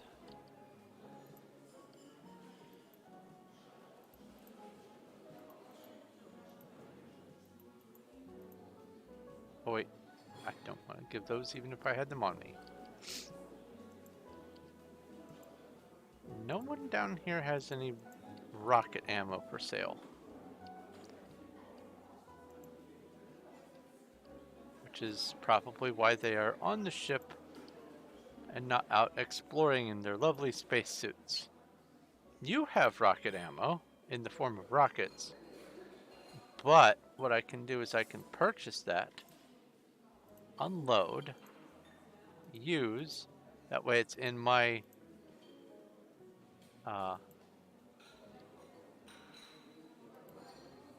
inventory, I guess. Oh, I don't have any more ancient alien statues. Okay. Wait. That's useful. Now talk to you who's walking at me.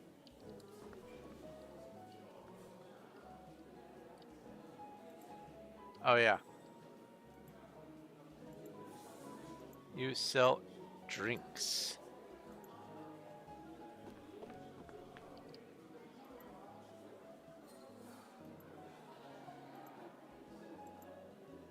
I'm out of that.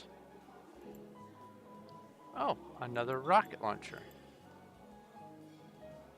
And I have massive amounts of money, so I'm not really worried about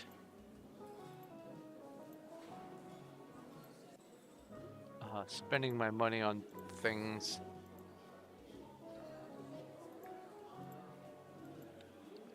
Out of the eyeballs. Let's come up here.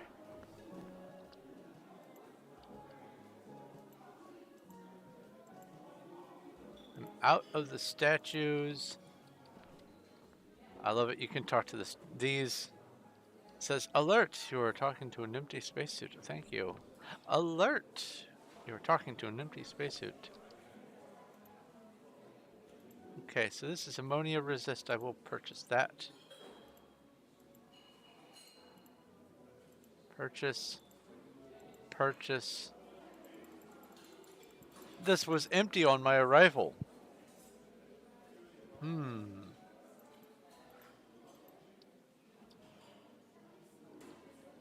Okay, quest, ancient lamp. There's no genie in it.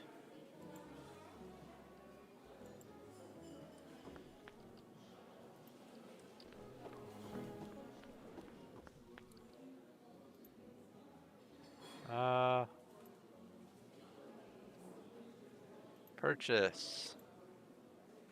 Well, unload, sell.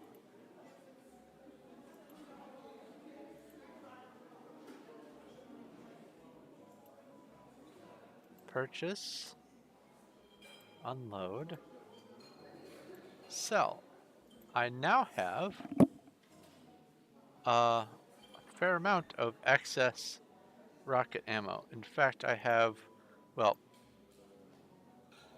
I have 15 in my clip, 5 in the rocket, and I have 25 spare. So that should be good for now. Oh, the sound,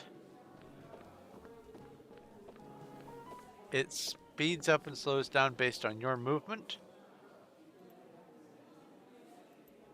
Okay, so I could buy this and it won't count. Ooh, more rockets.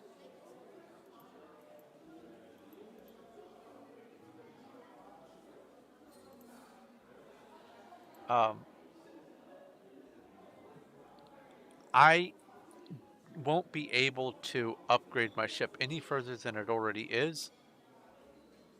I shouldn't be able to, but I have plenty of money and nothing to spend it on necessarily. So I'm going to purchase this.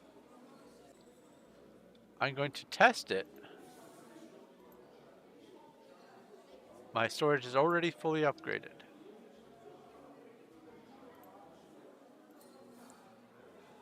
So I will sell that back to them. But I just wanted to be sure about that. Another rocket launcher. Purchase. Why are you invisible?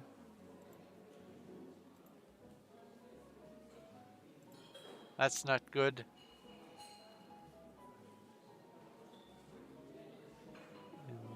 Invisible slot.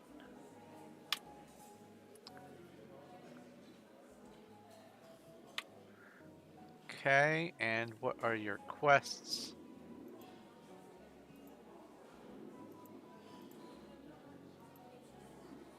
I have no more tablets.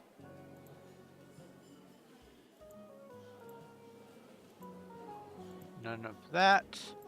None of that.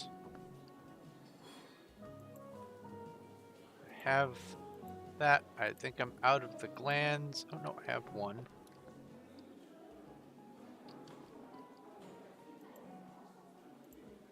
Brains. Emeralds. Wait, what do you have? Parakeet? No. Oh. You trade. No. And you have coffee. You have Covfefe. It's the gizzard I was out of. That's right. Ah, interesting. Out of those. No quests. I used you as a trash dump.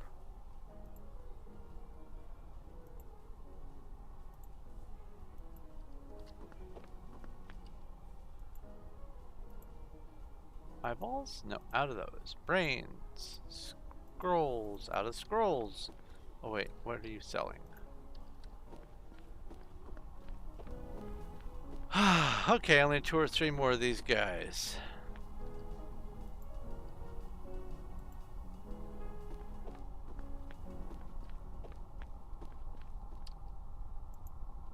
No quest. Nothing I need.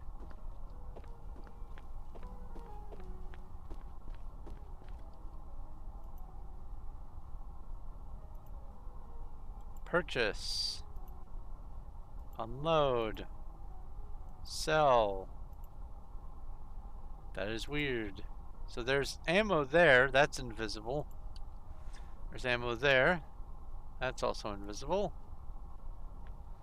Hello. Quests. No quests. Alright. A computer terminal. Let's get back to exploration. I want ancient artifacts. I want to get animal scales, or alien scales rather.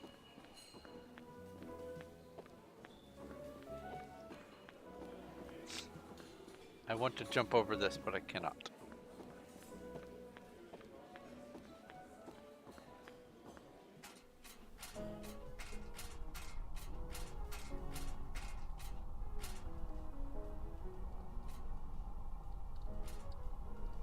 It's Bux, B-U-X.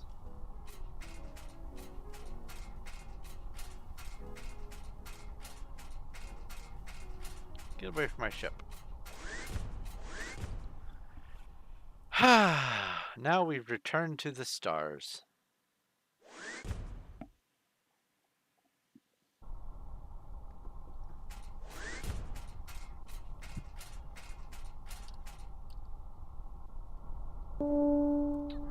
Orbit disengaged.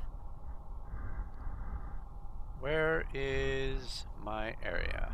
Started at the top and was working my way sort of down. 4 more stars remain. And none of them are named until I visit them. That has 5 planets. That has 2.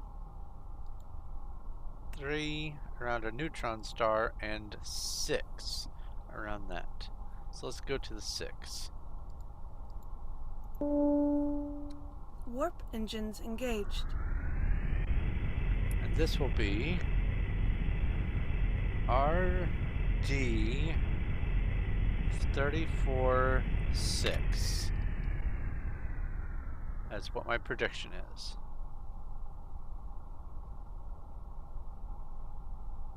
Scanning. Star system successfully approached. RD 34-6. Now before I do anything else, let's offload this trash. Don't need all of this on me. Oh, I can use the ammonia resist. I'll hold on to it. Oh, I meant to sell that.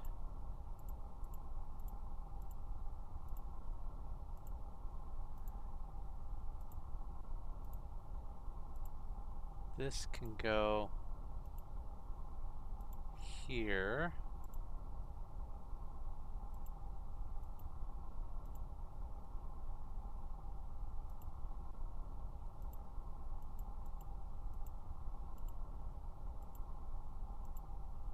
Place this, put this in the first slot,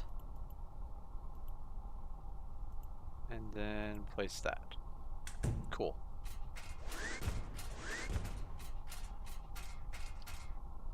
Alright, there are 6 planets here. Let me go ahead and go 1, 2, 3, 4, 5, 6.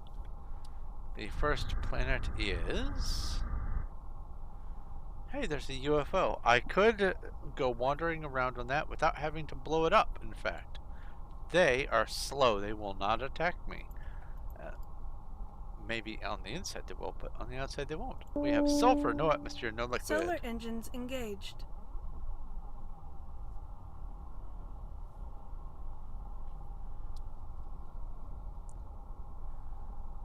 we gonna go through? No.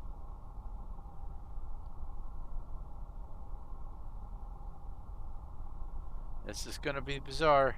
Where's the Orbit UFO? established. Proceed to hangar bay. Oh, it's behind me now.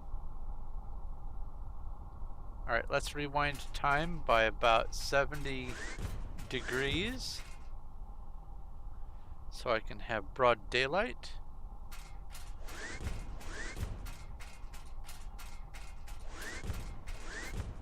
And let's explore. Hope to find ruins. That's what I want.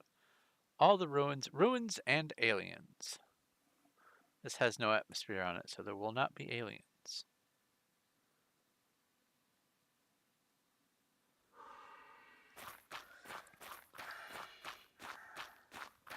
There do not seem to be ruins. There's a cave.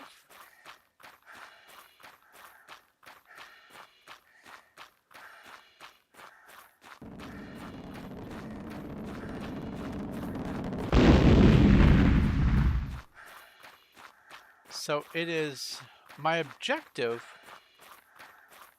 for now to hunt down rubies. I want planets that have rubies on them.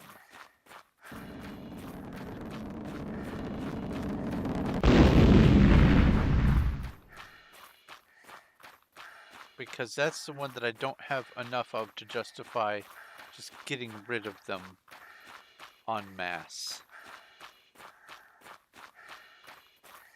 I need to save some for a key. I don't know how much is going to be required for the key recipe.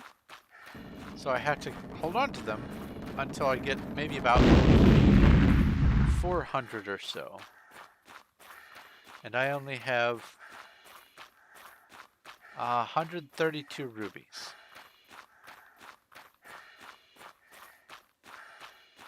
There's 2 caves.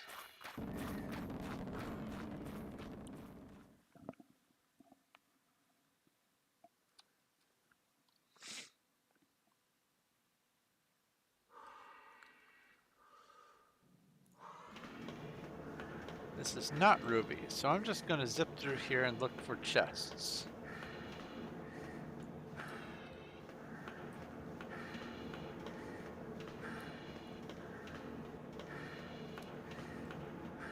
Because I have plenty of sapphires, I have plenty of money, so I don't need to sell the gems. I have plenty of the minerals and the ores for basically everything I'm going to need.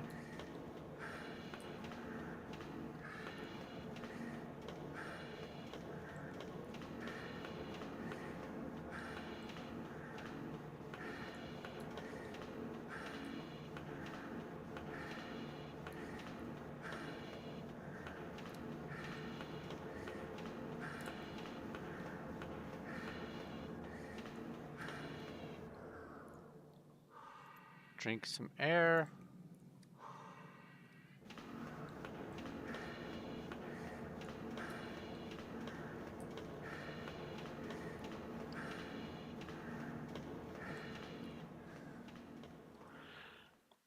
The next cave will be more rubies, or more sapphires, I mean. But I'm not giving up on the chance of chests.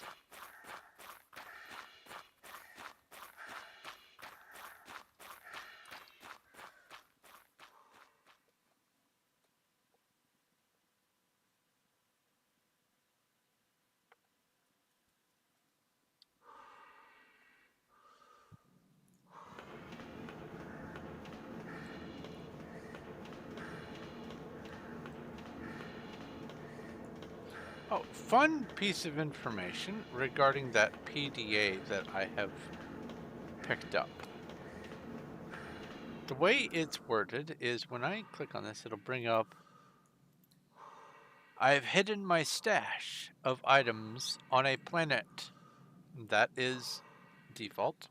Well, it goes into the sector, and it says which sector is randomly selected? 32. Period. If you land on the planet in position, and it'll tell what randomly selected planet that is, position 6 in orbit around a brown dwarf, you will find it at the following coordinates. Now, it doesn't say if you go to planet such and or star such and such. It says around a brown dwarf, and the reason for that is no stars are named. It's not BD 32-6. It is just a brown dwarf because they are not named until you visit them or scan them the first time. Well, the only way to scan the star is to visit it. So it is an unnamed star, and in order to make it work with the PDA, they had to set it up so that there was a convention that did not involve its name. I think that's kind of funny.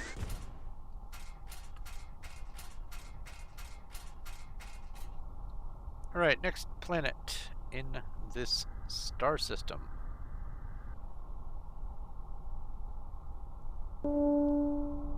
Orbit disengaged.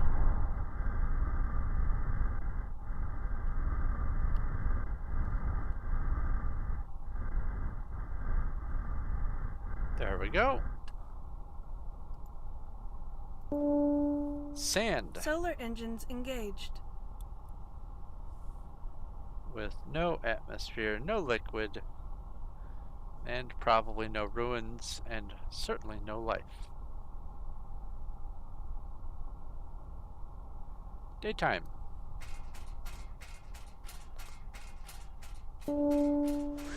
Orbit established. Proceed to hangar bay. If once you get the day-night time to show up on there, you immediately leave the console, turn around, sprint. By the time you get to the shuttle, it will be ample time for you to be able to get to the planet almost every single time.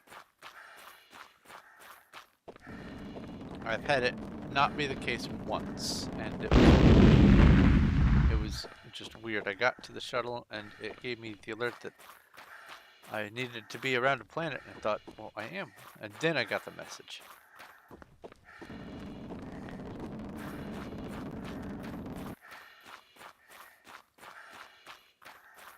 Beacon off, beacon on, off, on, off, on.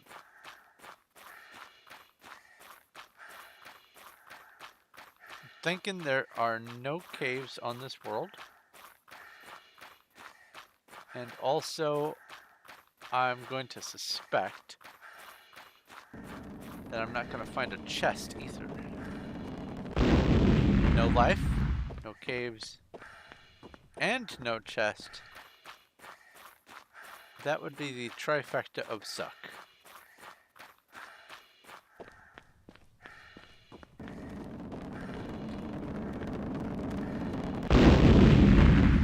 If the circumstance happened more frequently than it does, I would put it in the realm of punishment for exploration. There is a chest buried in the wall. That's great. And it has heat resist. That's, well, largely useless. Entirely useless for me, in fact.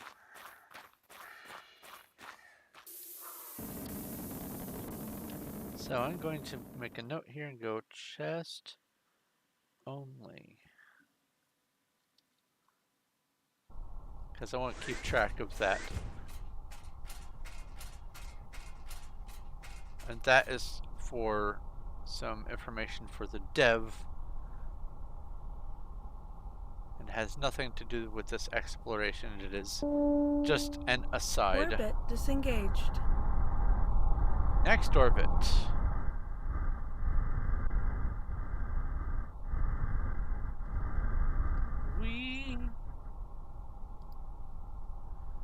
Oh. Silicate Solar rock. engines engaged. Oxygen. And frozen sulfuric acid.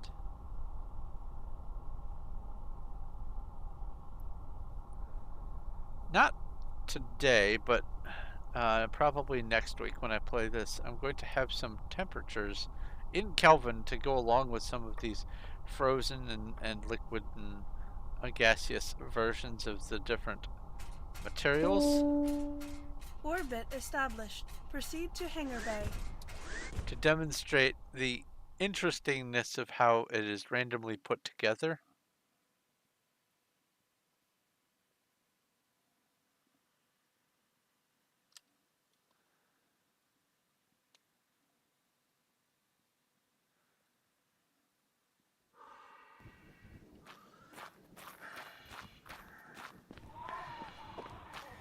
Also, this is past 2 hours into the stream, so I might as well jibber jabber about me in the stream.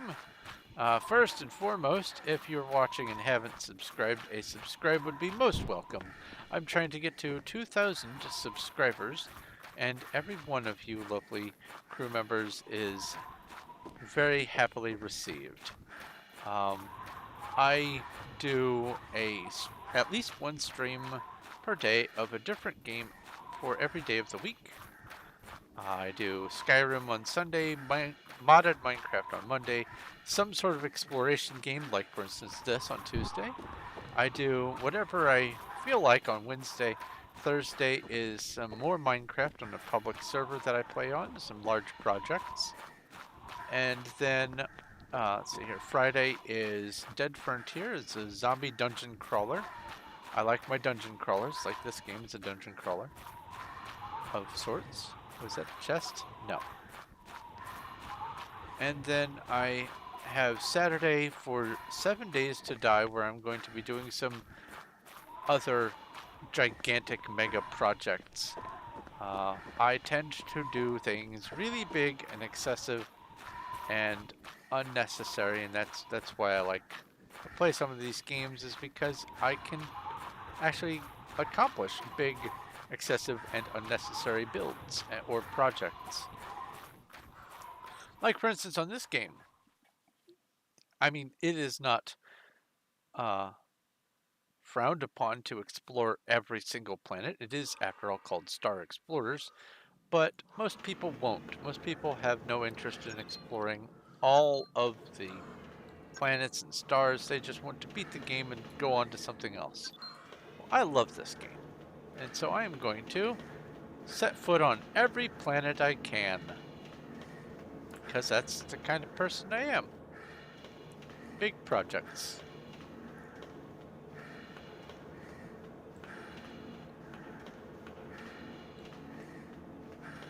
But I have lots of games and lots of interests, and if you want to join me on Discord, where I have a lot of the same sorts of things going on, interests that I'm into, content from games I'm playing, information about the streams, or you'd like to participate, put in your 2 cents, there is a link down below to join my Discord.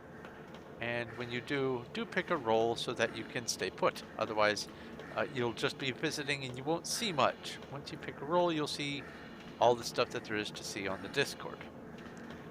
There are a couple of things that are going to be invisible to some of you, and that is because I have some content that is just for my Patreon supporters. And if you would like to become a Patreon supporter, even at the dollar level, I have a link for that down below. I have incentives for the different... What is going on with this slot? I have a phantom slot. That's troubling. Okay.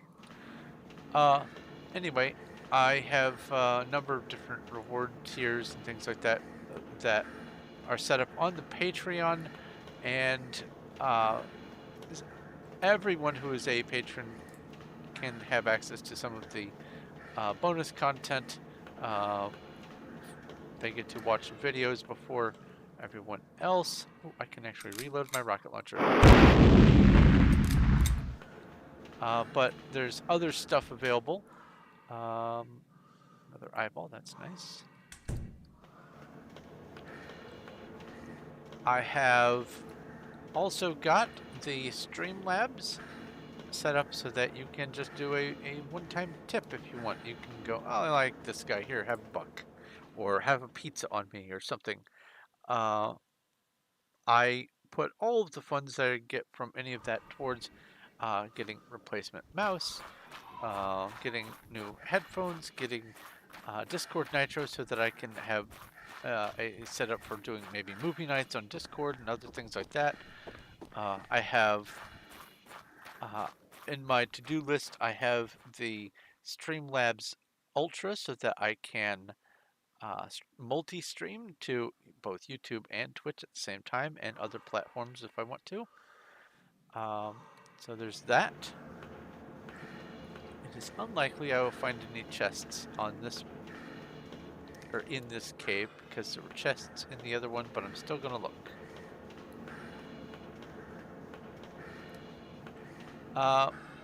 Yeah, there's links to all that down below. And like I said, if you haven't, do please subscribe. I appreciate it immensely, and it helps me get to my immediate subscription goal of 2,000 subscribers. I am less than 100 away from that, and I'm very excited to reach that goal. And you can be a part of getting me to that goal if you have not yet subscribed. Where is my ship? Beacon. Ah, yeah, that's one of the things I don't like. There's a distance from the ship that the beacon does not appear. And there we go, it appeared. So it would be nice to have some sort of indicator on this to denote whether or not that beacon light is actually on. Oh, hold on just a second. My phone is making a noise. There we go.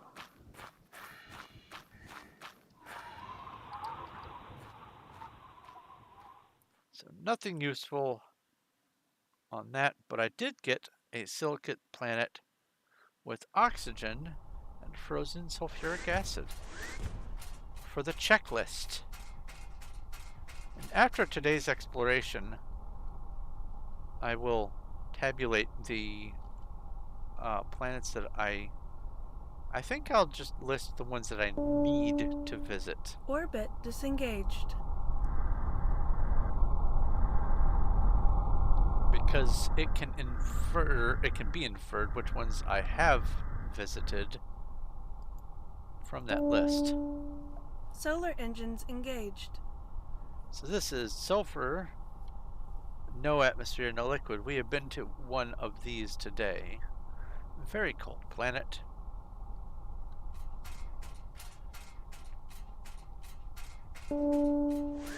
Orbit established. Proceed to hangar bay. Well, yeah, I just saw your message, Cuddles. Yeah, I do like to push my limits on what I can do on a game. I like to look at a game and say, how can I make this a challenge that I would enjoy that isn't necessarily part of the game, but gives it extra, I guess, story.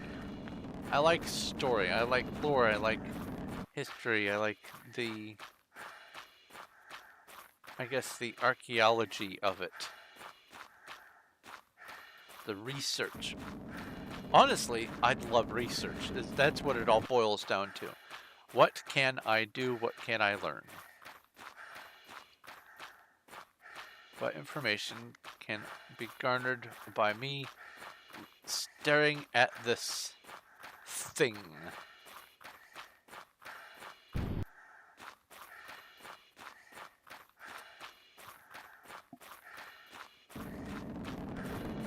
Cave number 1.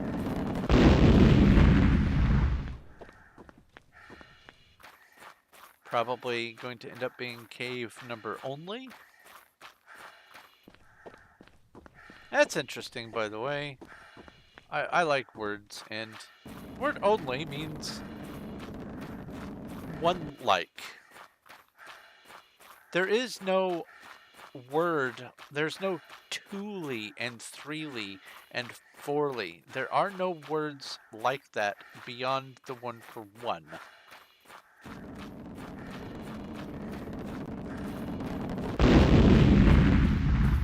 one of my many linguistic observations. And if you are interested in language or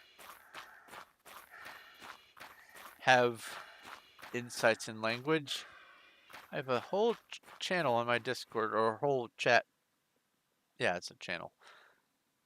Because the Discord is a server, the channels are the individual parts. I have a whole channel just for linguistics.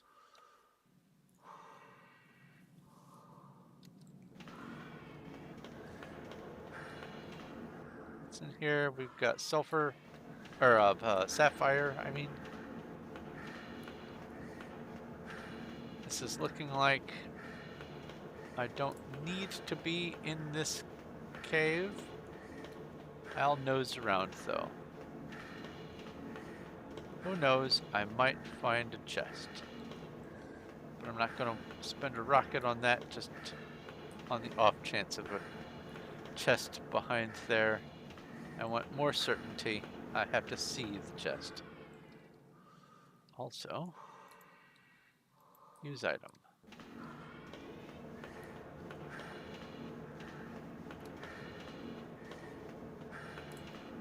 Dead end. And another.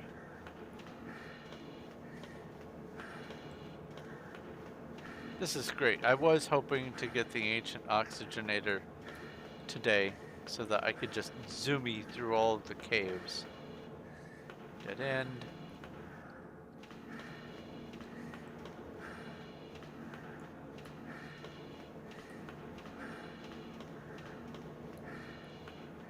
And that's it for this planet. 2 more planets in this system. We can move on to another one. Gotta catch them all.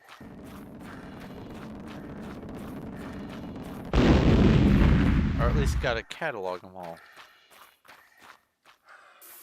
And by my estimation, just back in the napkin math, there are 301 types of planets.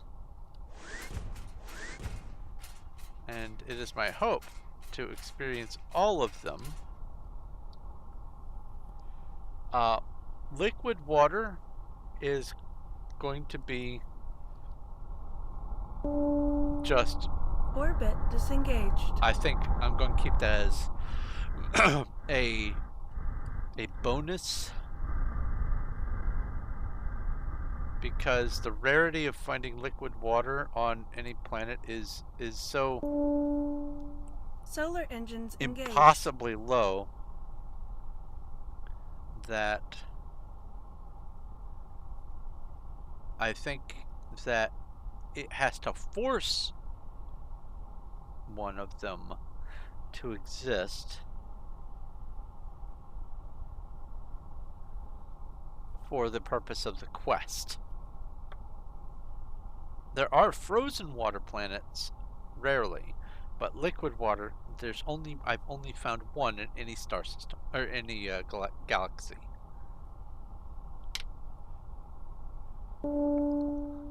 Orbit established. Proceed to hangar bay.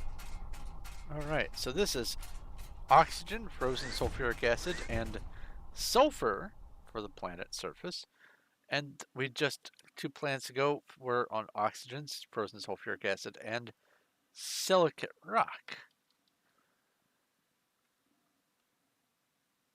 And this sort of finding these different things, I love this to death. This is great.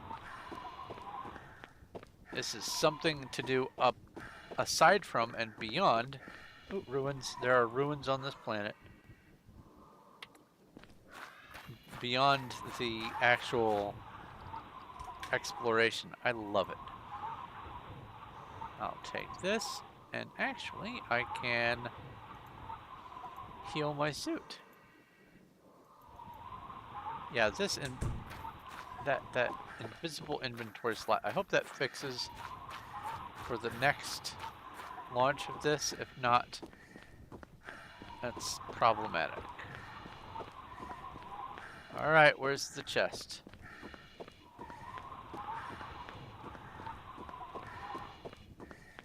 Buried in the ground-ish. Hello? There we go. Emerald key. Look at that. So I'll do this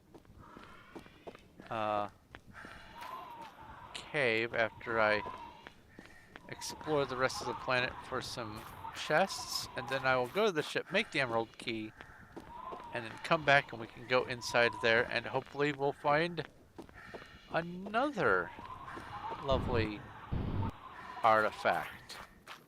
There's one in particular that's going to make a nice quality of life upgrade, and I will not spoil it.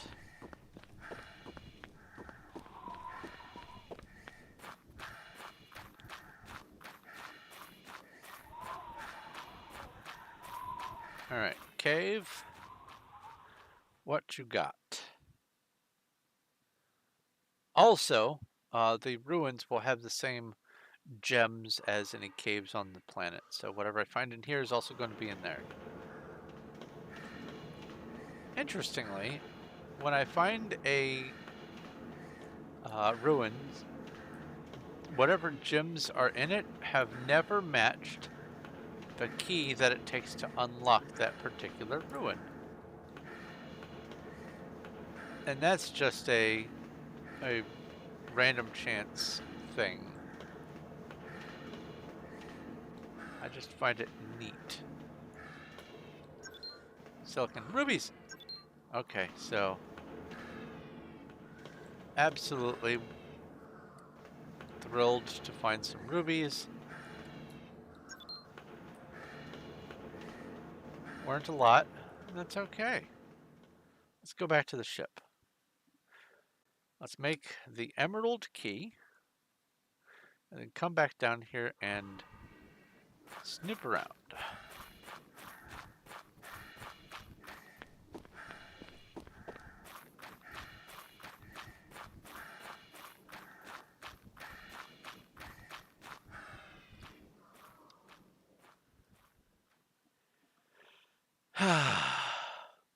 I'm hoping for a specific artifact.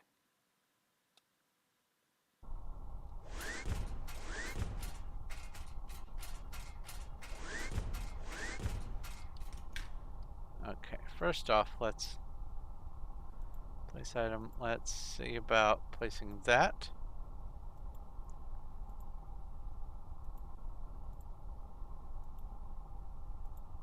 Oh, here, let me select all, place. There we go.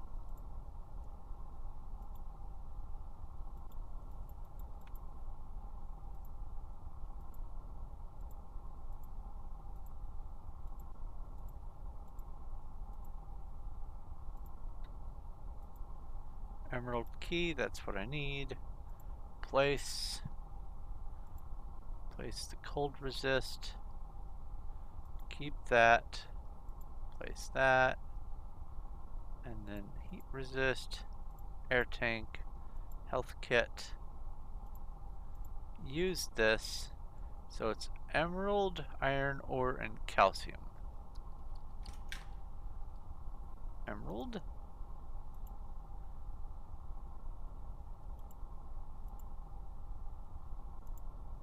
Iron ore, calcium, use, make the key, and that will be there.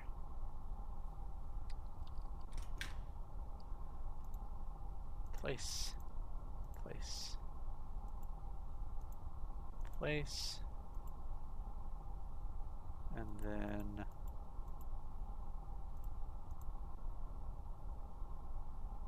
use, yes, place that, place, put back in there,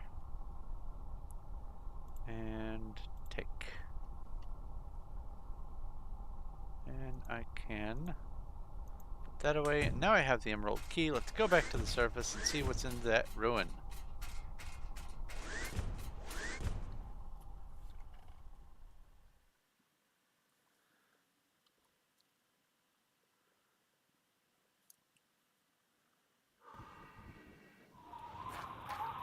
over here. Chest. Take.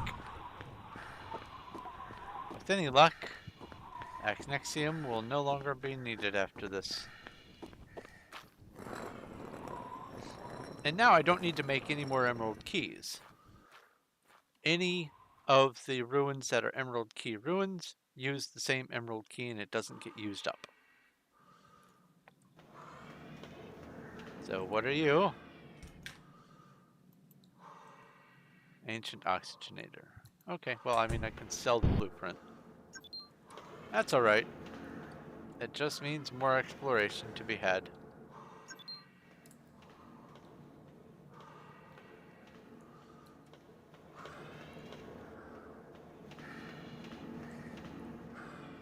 Rarely there are aliens inside of these ruins, but it is quite rare.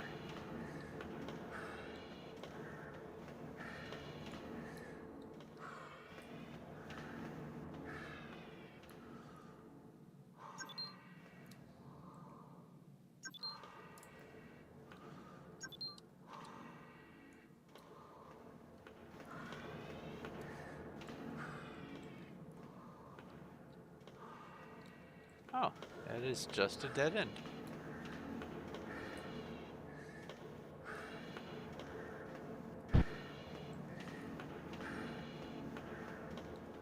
That has to be one of the smallest ruins I've ever explored. Okay.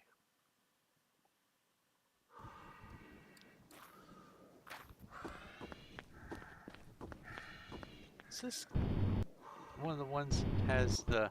Hold on.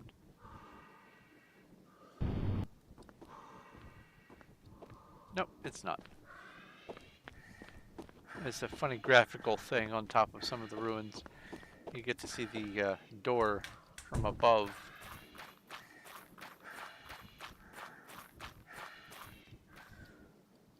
Come on, let me in. Hitbox, please.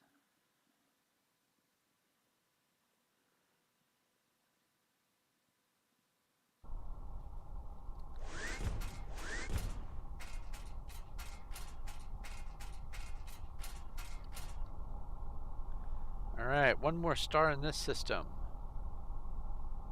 Or one more planet in this system. Wow. Orbit disengaged.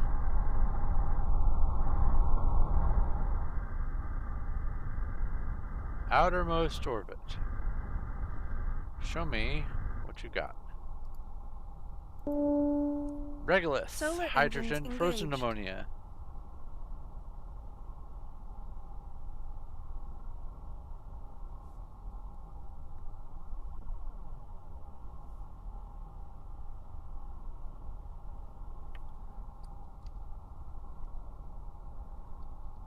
Oh, what's, it's daytime.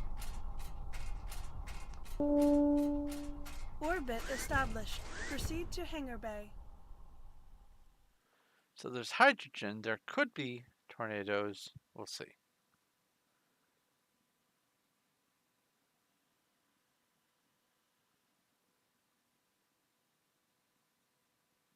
Most of the tornadoes I encounter are on nitrogen planets.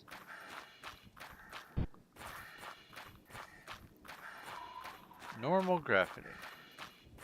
I was hoping to zoom through the sky.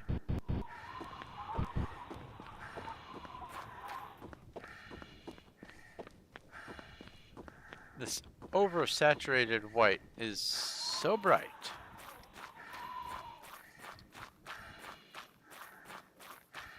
So far, 2 caves.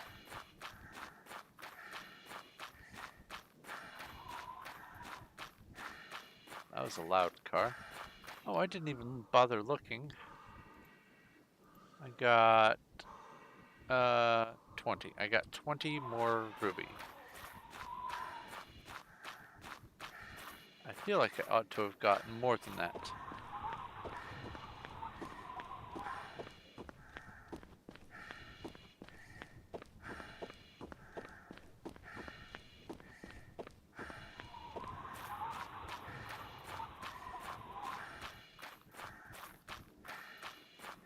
Okay.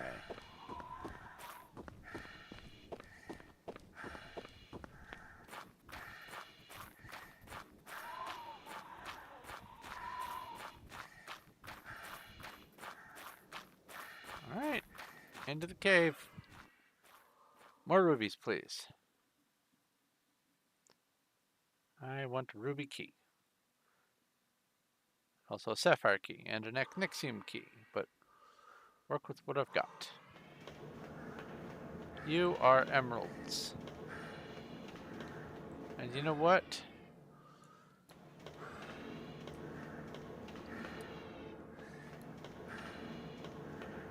Because there's nothing really fantastic that I can be getting from chests at this point, I'll just go into a cave, see if I hear animal noises, which can happen even on the dead planets. And if it's the gems that I don't need anymore, I won't spend the time exploring all of the caves because they're largely the same caves anyway. And no animal noises. I do need oxygen though.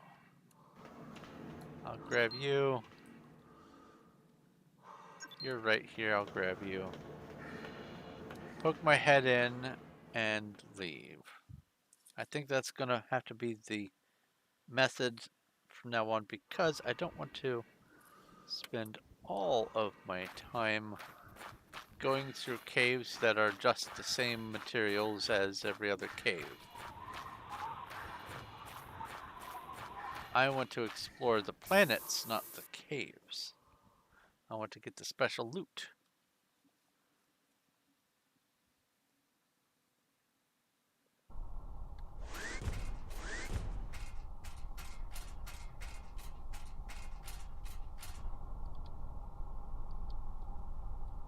Alright. New star.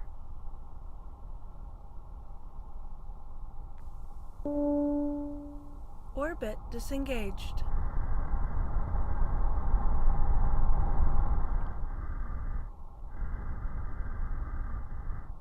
Looking for a star with a red ring around it to indicate that I've not been there. There's one. And that's the one with 2. I'll keep that in mind. Now, you know what? I've got plenty of fuel. Let's just do this. Warp to star. Warp engines engaged. So this is going to be red dwarf 34-7.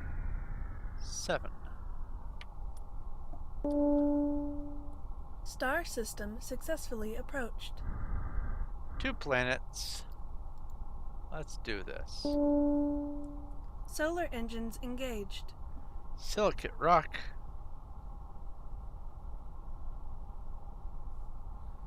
Ozone.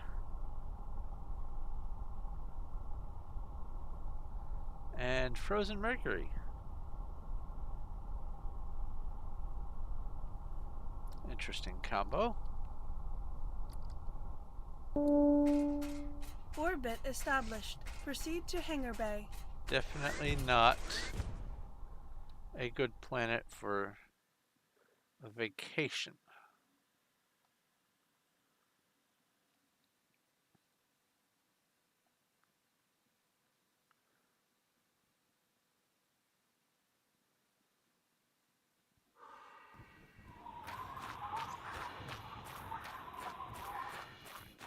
I love the pink sky. I'm gonna make a note here.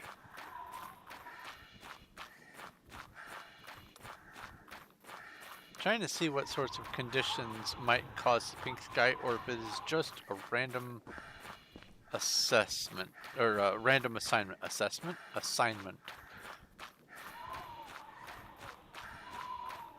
Because if it has a condition that causes the pink sky,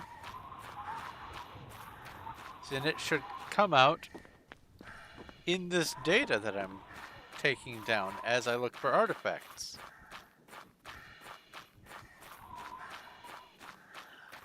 Now, anyone who's familiar with the game No Man's Sky, when you go onto a planet, you're almost certainly going to be the first person to ever set foot on that planet. And you research this rock. It looks like any other rock that's on any other planet, but it has certain qualities that make it unique to that planet. And the result of this is you get to get some research points, and the research points are basically your currency. And I love that. But it is its own way of cataloging. Here's the uniqueness of this planet. Here are the creatures and the minerals and the resources and things that are available on this planet. So we've got some Nexium, and I could probably use some of it.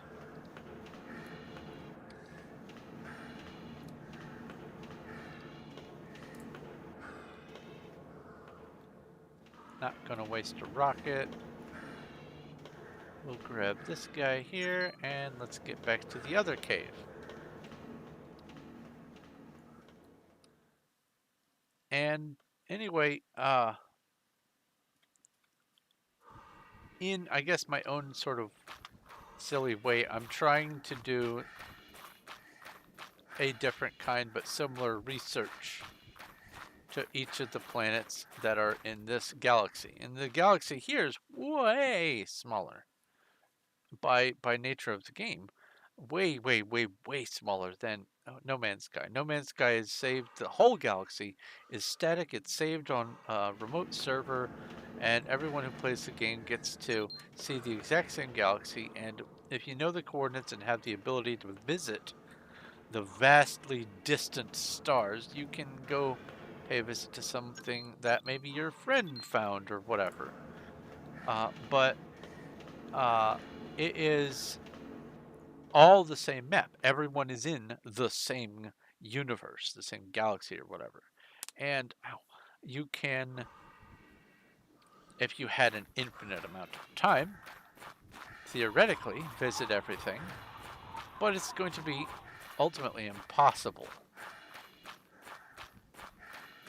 Whereas with this one, you can very easily, in not just human scale, but also just, recreational scale, you can visit every single visitable planet in a single save of this game. And I realized that, and I thought, well, if I can, then I must. And I wanted to find a justification for doing it, and that's what I'm doing here. Orbit disengaged.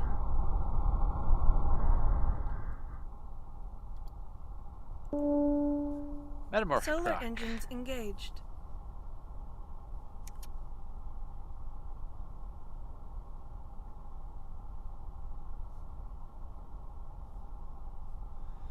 And this is hydrogen.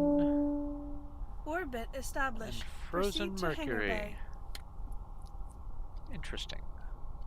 And it's plenty daytime.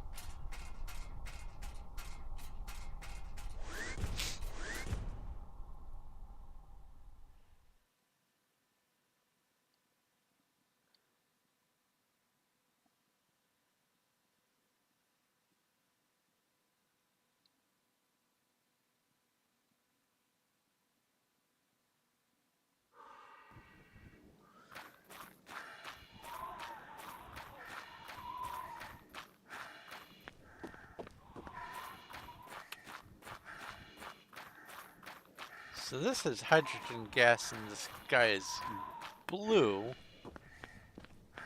So that leads me to believe that it is just a random assignment for the color of the sky. Oh, I wanted to go through there.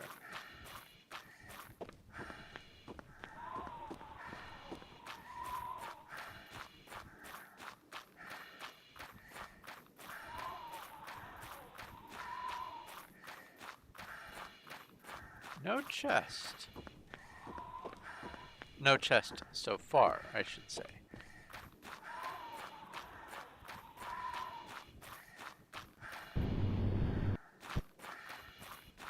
There's a cave. Probably the only cave on this planet. We'll see.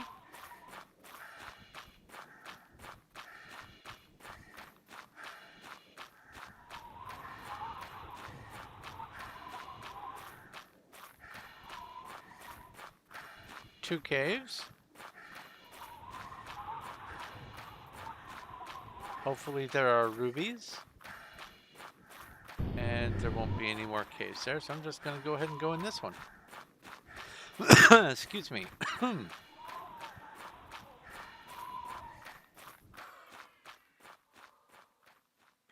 can hear my footsteps fading.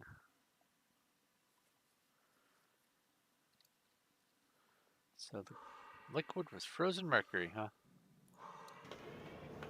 Alright, what have we got? Emeralds. I don't see any chests.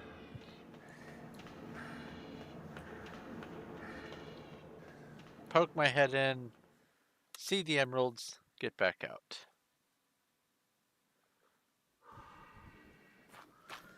And I don't really need to go in there. This is frozen mercury. That's cold.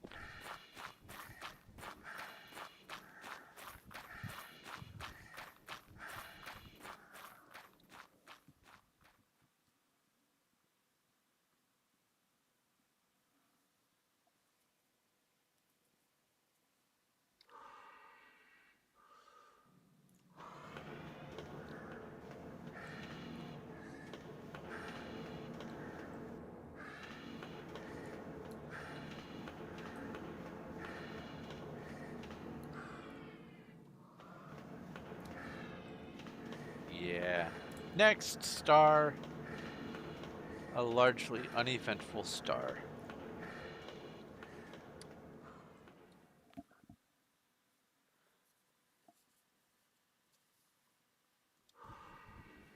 Now, as far as I understand,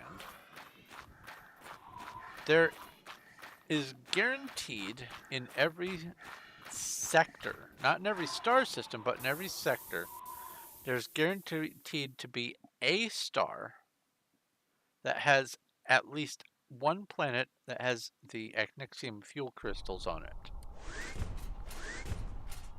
The trouble is figuring out which, and you can run out of fuel looking for that planet and that star.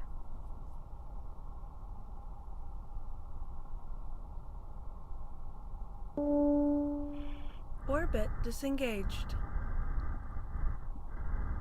Now, that was 7, so there's at least one more star. There's one. I think there's 2 more stars. Warp engines engaged. So this one is 3 planets.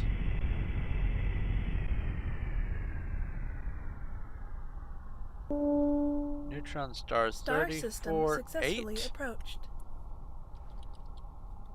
And let's go in reverse while looking down so that we can actually look at the planets. All the neutron stars have massive gravity and dark and usually very tiny planets. Usually. That one looks pretty sizable. Solar engines engaged. Regolith iron. No atmosphere, no liquid. We've done one of those today already. Still want to see if there's rubies.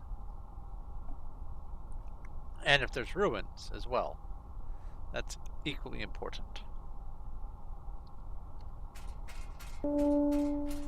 Orbit Actually, established. let's Proceed to offload hangar bay. junk. I don't need all of this.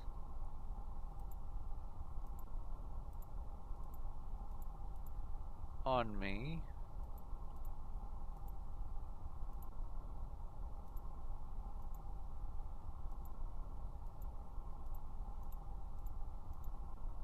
Oh wait, there's probably something, yeah, something right there. Ah, that's annoying.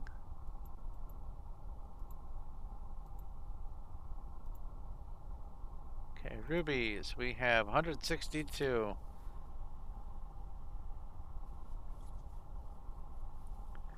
I'll put that right here. Ruby, 162.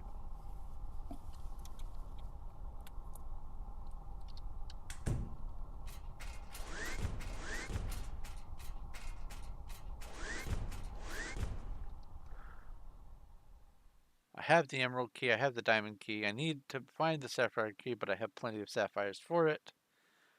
So I really just need ruby. I have plenty of acnexium as well. Give me your ruins. Not looking hopeful. Cave? Yeah, that was almost a direct hit, and you saw the splash and all that, and tiny little bit of damage to my suit. What kind of cave are you?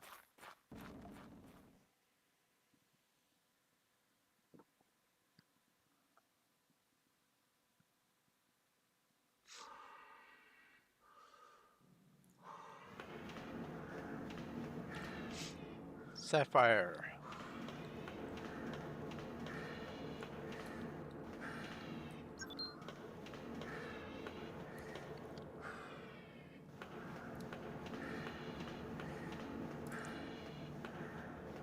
I'll nose around a little bit, but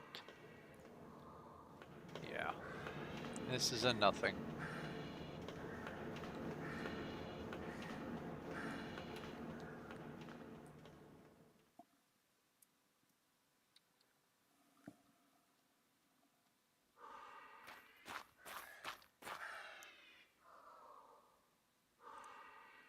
So I was there, and I want to go this way.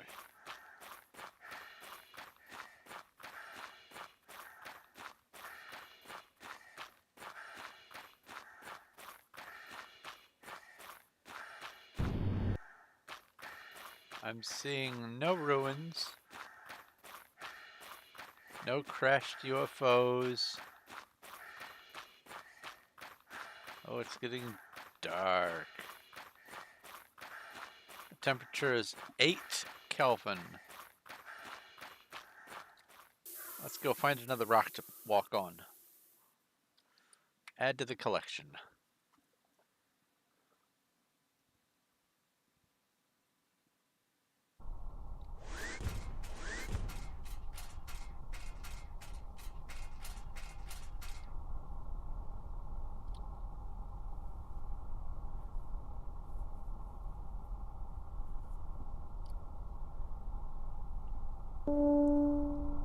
Orbit disengaged.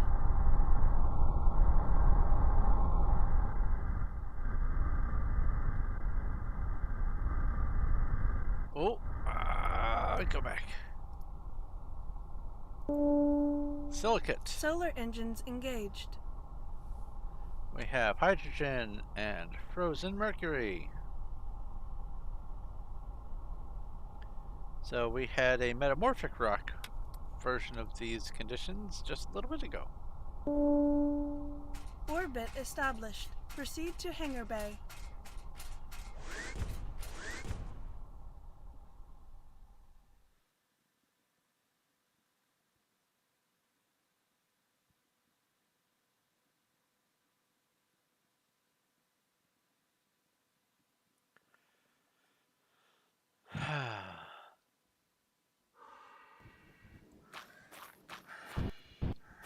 Normal gravity, roughly.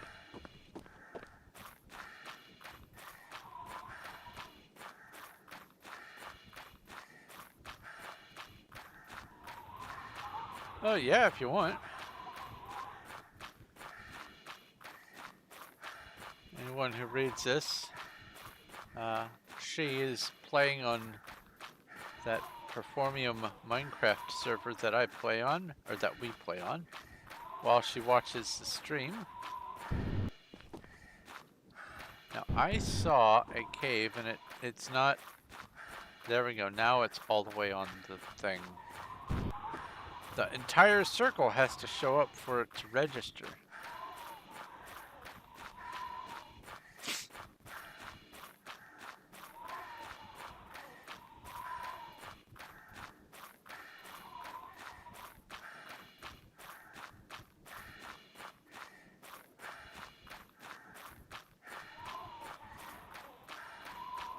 That is a new cave.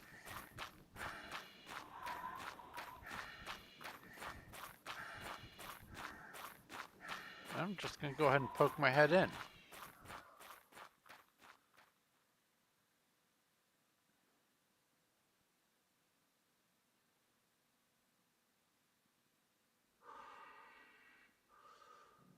I hear no life. There's Exnexium. So that's moderately handy a little bit. For now. I mean, it is the warp fuel, but I also need it for making a key later.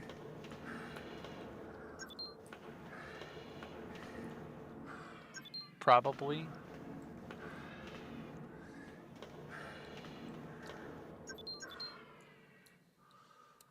Yeah, I'm gonna go back.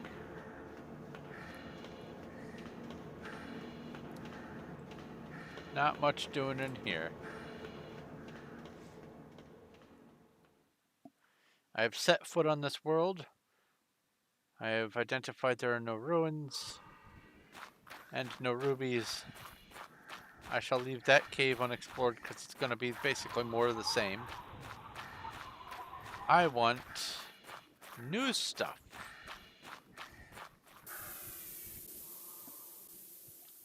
So, third world in this star system. Let's go see what it is.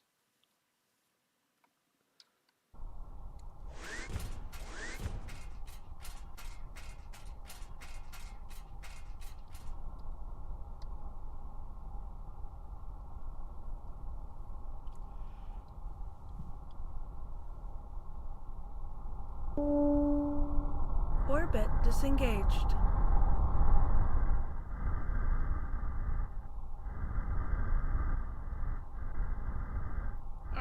Also, something that I don't talk about much is when you look around, obviously you see the little stars. I've been to this star down here. I've been to this star up here. You can see the blue circles. But all those other dots in the sky, all of them, there is a star in that location. That is a star. I have not been to that star. That's in Sector 2-4. It's a red dwarf. It has one planet, and that's all I know about it. It's not in the database yet. But all of the stars are visitable.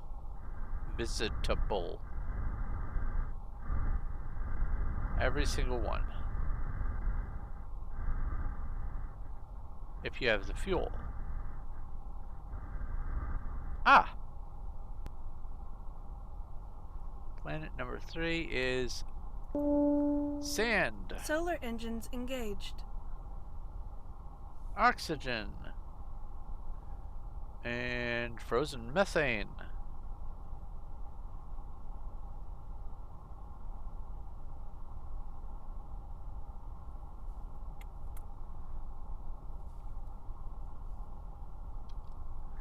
No ruins and no life for a while. We haven't had life since near the beginning of the day.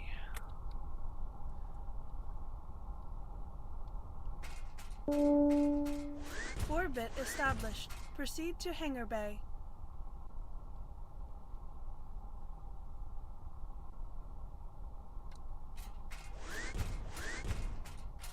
I'm rewinding time.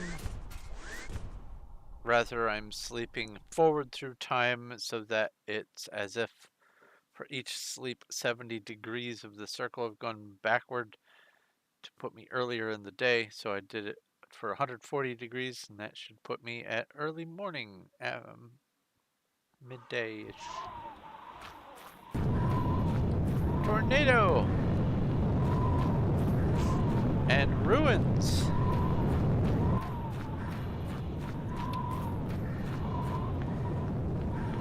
Ruins straight in front of me. Tornado to my left.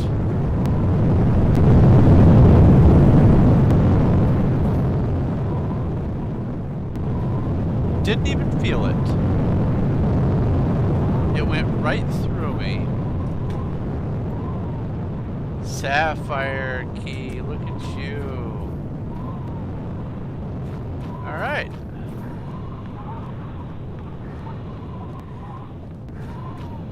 Oh, there's a chest over here.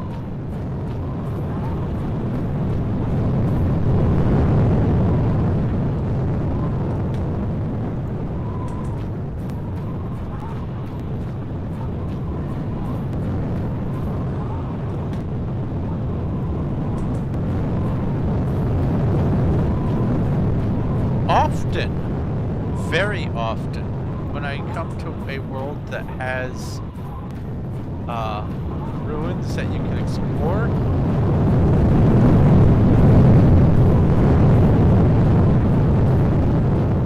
there are tornadoes.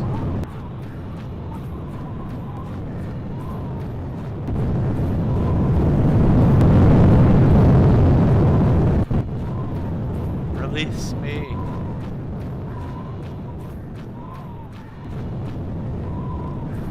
Nothing.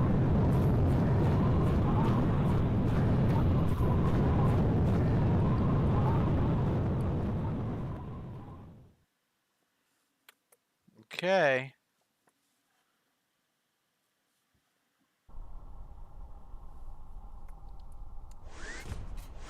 Let's craft this sapphire key. What do I need?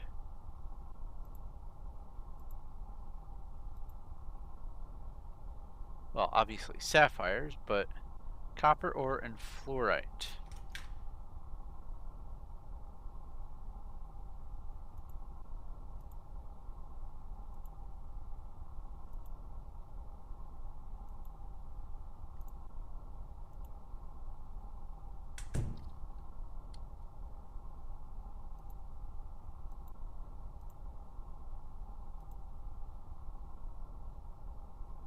Actually, let's see here. What's this? That's ancient flex suit. Why don't I put that in there? And then I will do this and use that, make the key. Now I can put this away.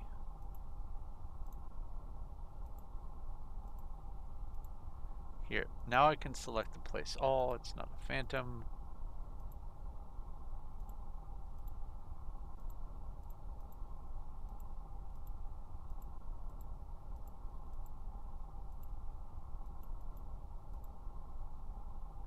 And now I have 236 sapphire remaining. That's, I'll never go through that for anything. Okay.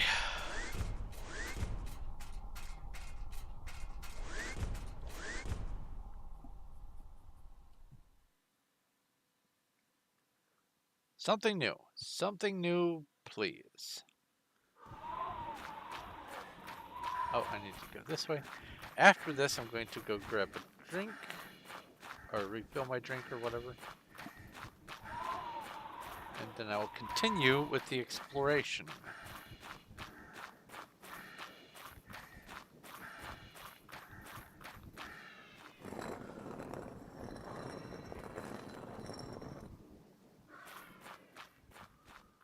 I get Skyrim vibes from that. The claw key door. Alright. What you got? Emerald that. Some calcite. Ancient oxygenator. So, cash.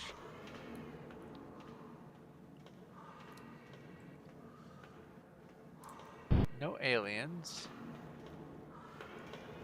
Or monsters, rather. I mean, they're aliens. But then again, this must be their world, so I'm the alien. I'm the alien invader. Wielding the rocket launcher. Come to, whoa, destroy their stuff. There's no graceful way.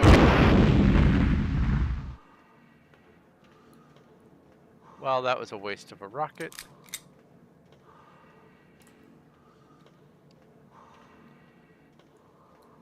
If there's a wall in one of these ruins that looks like the floor, it is a destructible door.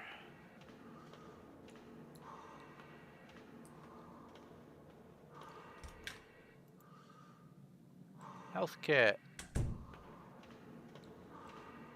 I need aliens. I need aliens with animals, or the alien scales. And I need 6. 6 alien scales.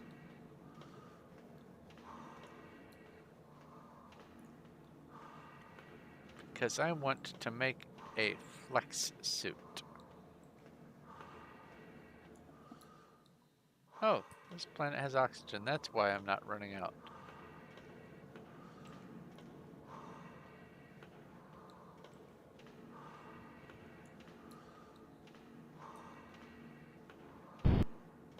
Don't need the sapphires anymore. Only interested in rubies.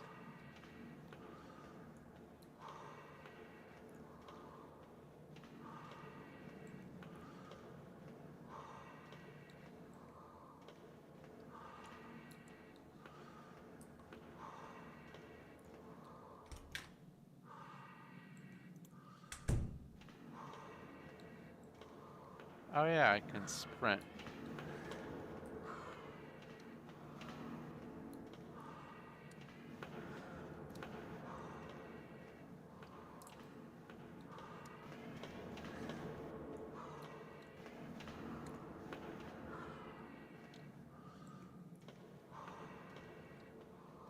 Okay, aha.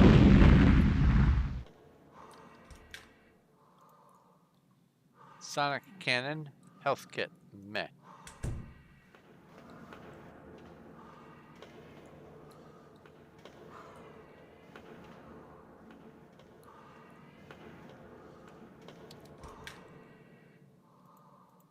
Okay.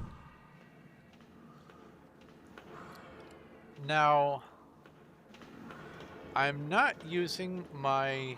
Actually, I ought to. I ought to use my ammonia resist. I want to have a suit that has...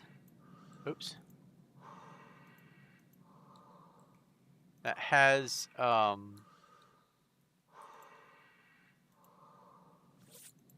not complete radiation and not complete temperature resist. But I should top off my ammonia resist.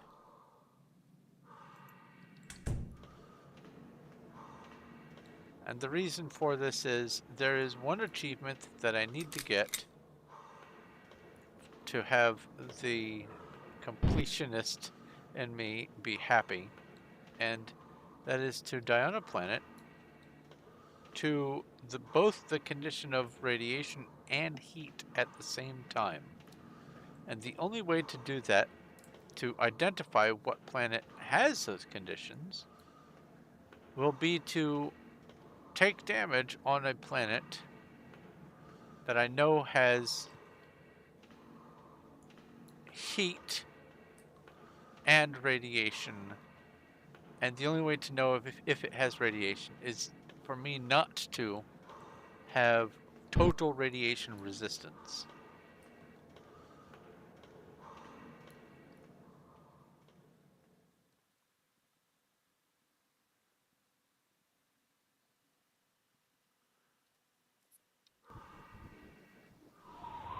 All right.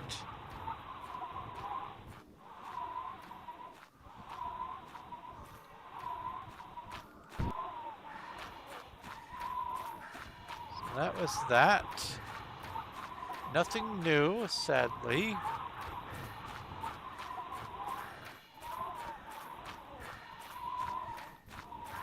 Other than maybe some ammonia resistance.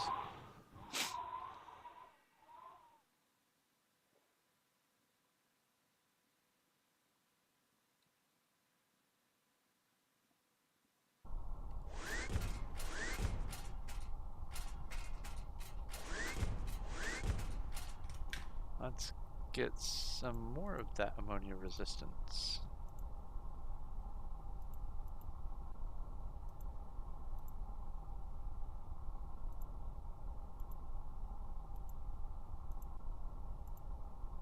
that away. All of it, yes. Nothing in the invisible slot. Now my ammonia resist is 90. I can take 10 more. Not have to worry about it anymore on this suit. And then I'll be using this suit as a backup later for something else that I will not go into right yet. Orbit disengaged. So I believe there's one more. I found it, I think. It's just a one more. White dwarf. Warp engines engaged. 34-9. Star system 5 successfully planets. approached.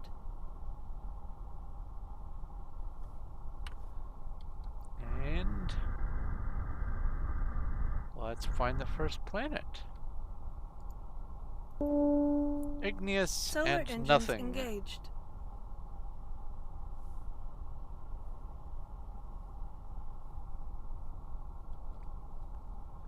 But with these engines, oh, that's something I need to do.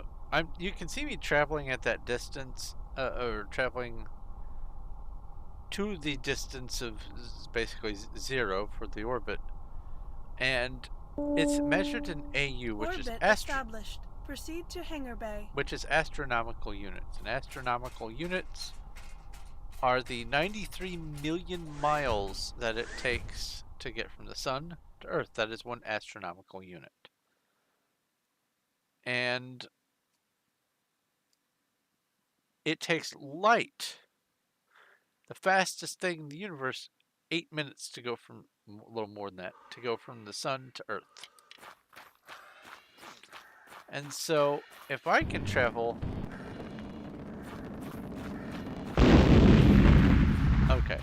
If I can travel one astronomical unit faster than 8 minutes, that means that even the solar engines are faster than light.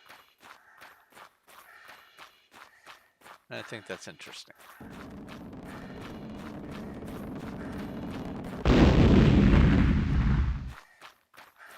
Honestly, I kind of want to figure out just how fast these solar engines are. Ah, there's a cave. There's no ruins on this planet. Let's go see what's in the cave.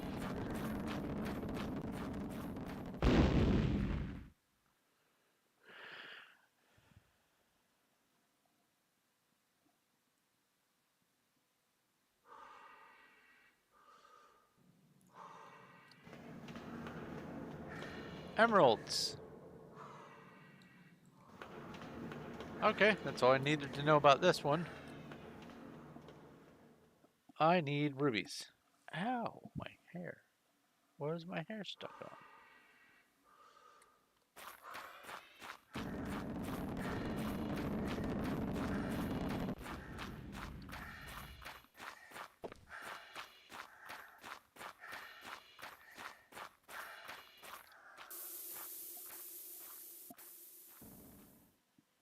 Okay, planet 2 of 5. These are the last 5 planets. Well, now the last 4 planets of this sector. Exciting.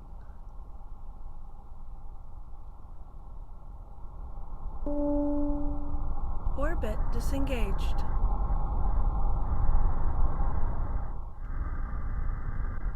New planet.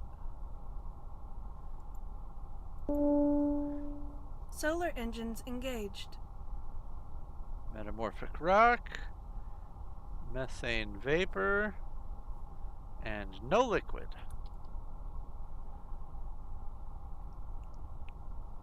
All the liquid is in the atmosphere.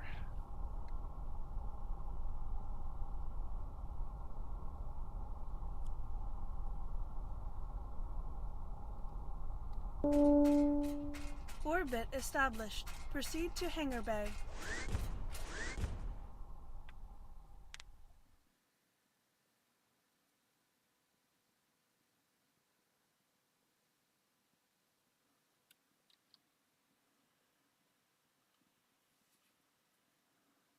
Give me ruins. Please.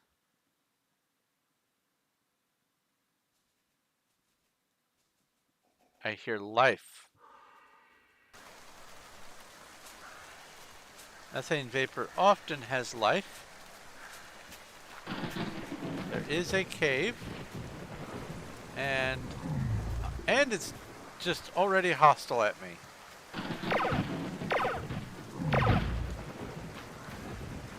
So this is great news. There's a cave here. What kind of cave have we got? It'll be nighttime when I get back out, so I can poke my head back in and then come back out and it'll be day. Going through the cave door travels 180 degrees of daytime. Alright, there are monsters in the caves. So that makes exploring the caves somewhat worthwhile. I shall do so. Fluorite. Don't need it for much else now that I've crafted the thing that uses fluorite, but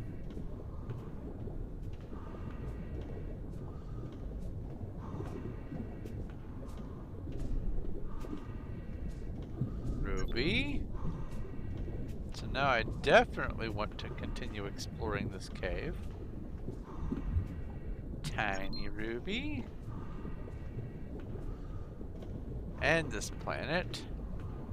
Because that means that there will be more rubies if there are other caves.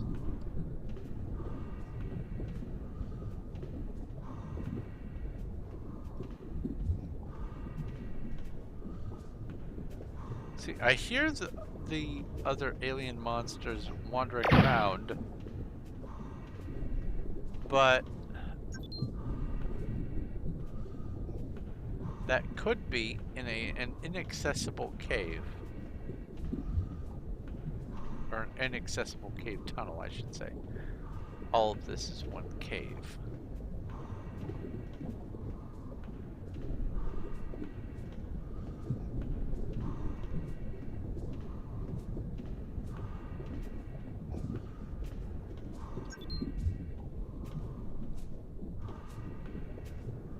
I hear you wandering. But I can't find you. That's alright.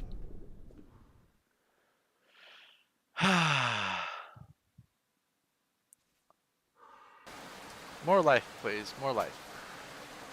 Give me all of the animals or alien scales. Give them to me. These things are neat. Aha!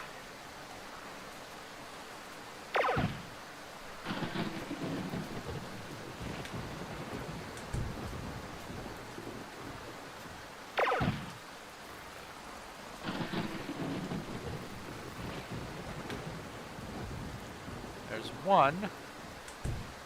So now I need 5 more animal scales. Bubba!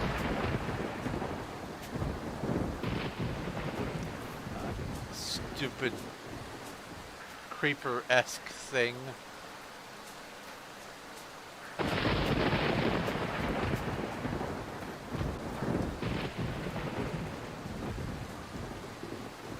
Sometimes on planets where there are aliens, you can just find animal scales on the ground. I've only ever found just scales.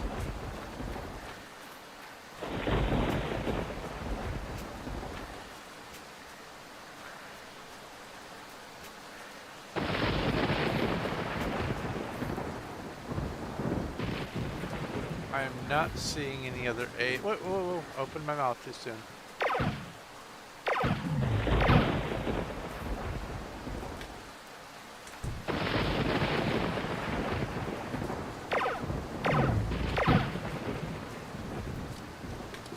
Ah.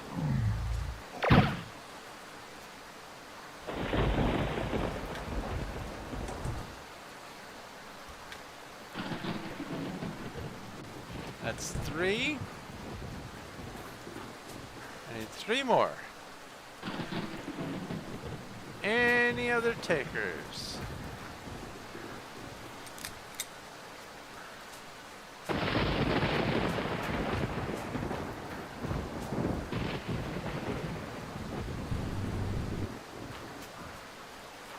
Maybe if I go to the ship and come back.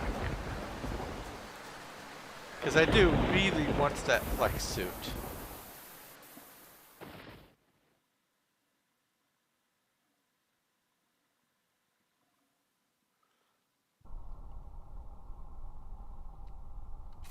Let's just make sure.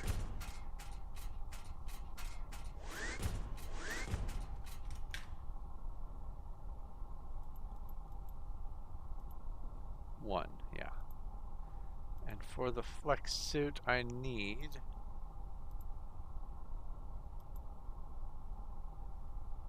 7. I have 4. I need 3 more, and then I'll be just dandy.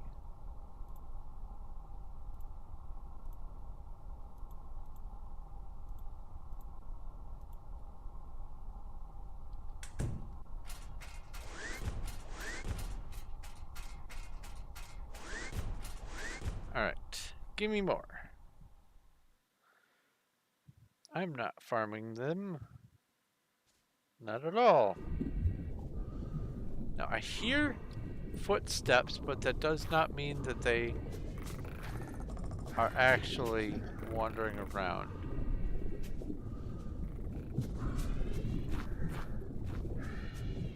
That burbling noise, that's just ambient life. That's like crickets or whatever for this world.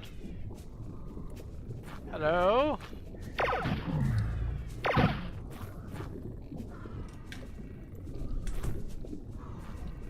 Did I actually take it? Yeah, I did.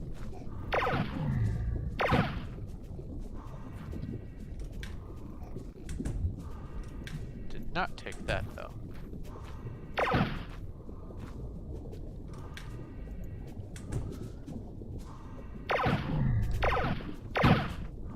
I'm just glad these guys don't explode when they die. I'm also glad it's no longer raining.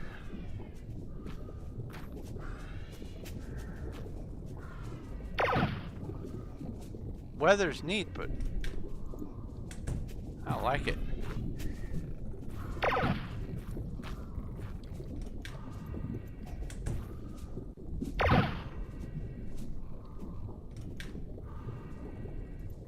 There's 1 more. I need 2 more scales.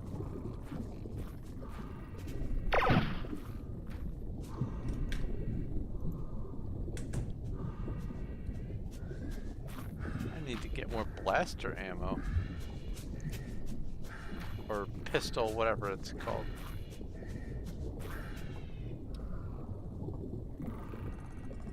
Laser pistol ammo. I need 2 more alien scales. You give? You give scales? Scales, please?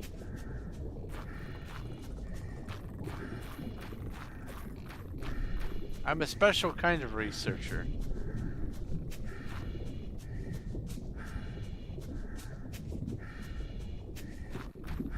I take laser precision blaster measurements. All right, let's farm again. I want that flex suit. That's what it comes down to.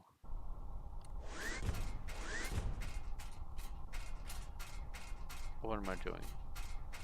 Come up here, wait around, go back down.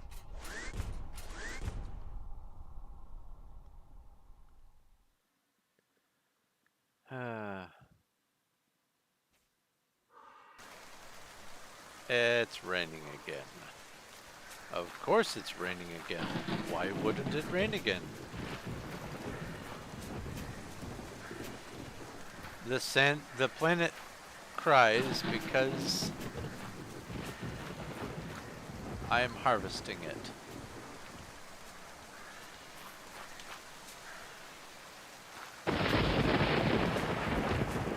Hello.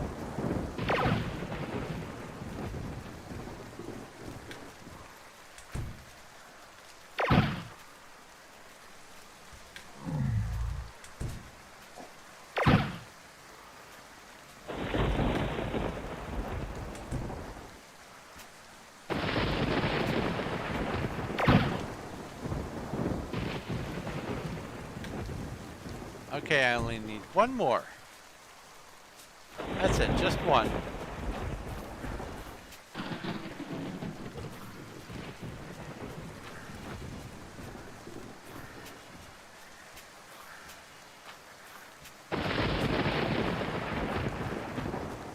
I have 3 more blaster or pistol ammo total.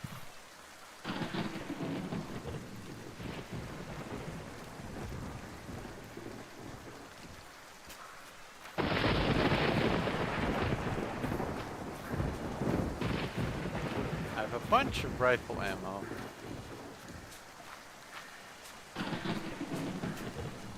Ah. Hello?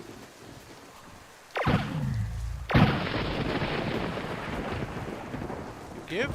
No.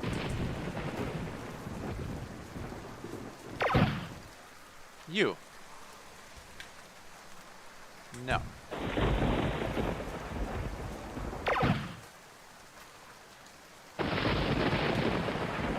Also no. Oh, and you can see how to farm these planets, by the way. You just go back to your ship. Give it a second and go back. And all of a sudden life has appeared again.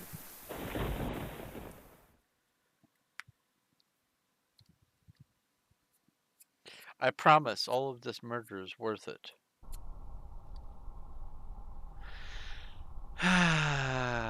Okay.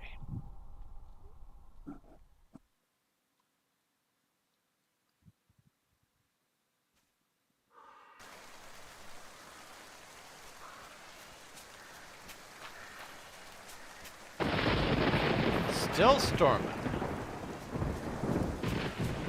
Still storming Norman.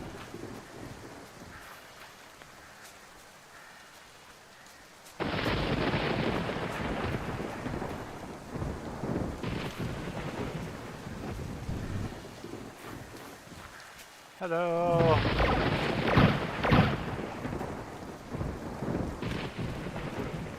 I wouldn't be killing all of you if you would just cooperate and give me your scales.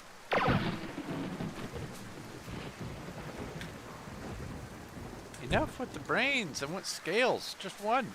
One more scales. That's it. I promise I'll leave the rest of you alone. If you just relinquish one more scales. That's it. Just one. You can do it.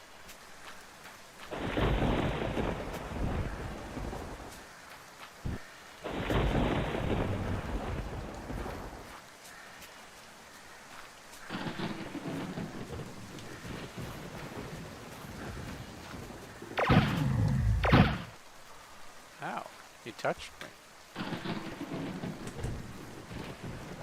Why are you so angry, bro?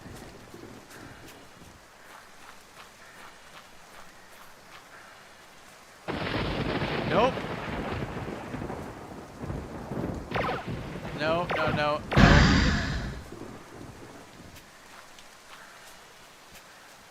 And those things don't have radiation. They're just there to cause a minor explosion.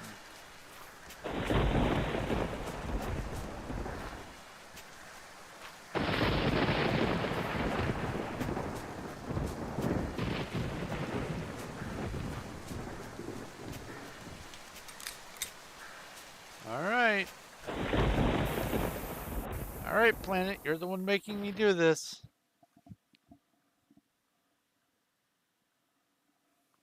I'll leave once I make my flex suit. You have my word.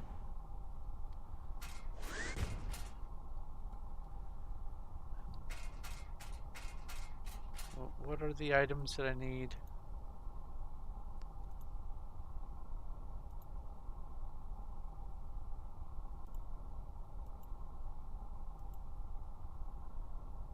Carbon and iron.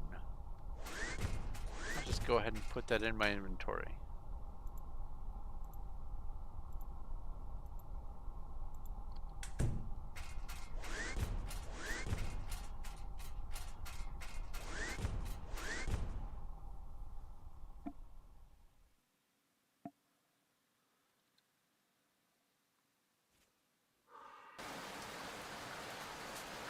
Storming still.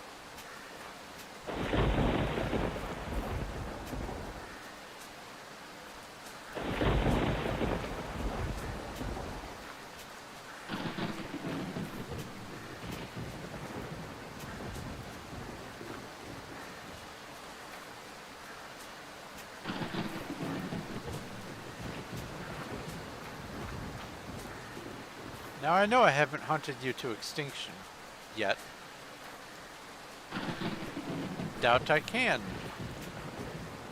So just reappear.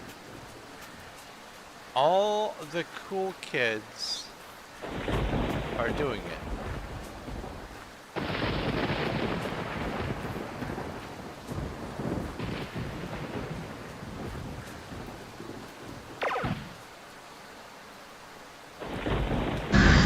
Oh, why?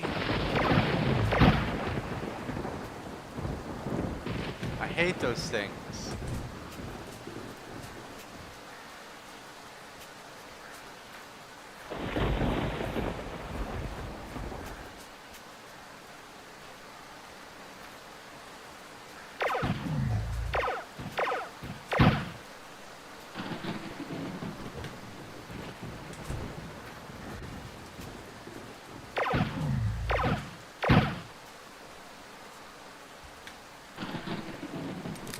See? I'll never bother you again. In fact, here's what I was going for. This thing right here. High temp, 3000. Low temp 2, deflect 30. All of these are just supremely great. And let's unequip that and equip that, and there we go.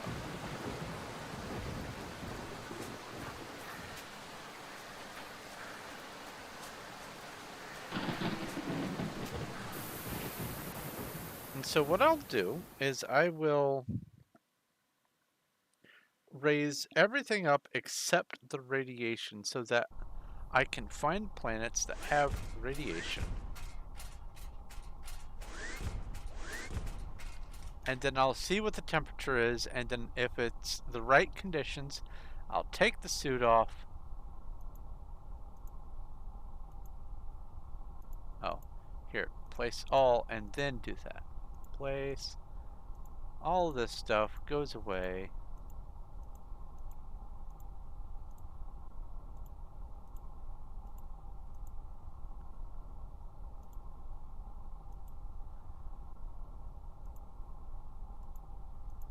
Don't need any of this stuff anymore. Use that.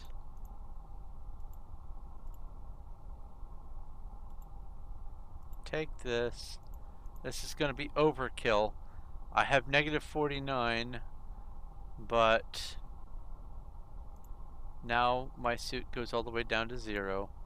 The radiation, I don't want to use that.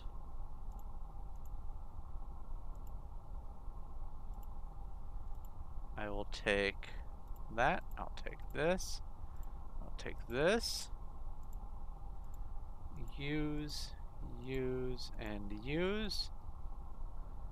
And that should put me at low 0, mercury 100, acid 100. I need ammonia 85. I shouldn't have consumed that ammonia. But now I know. I'll certainly find some more. Now I can go on any high temperature planet. It does not matter.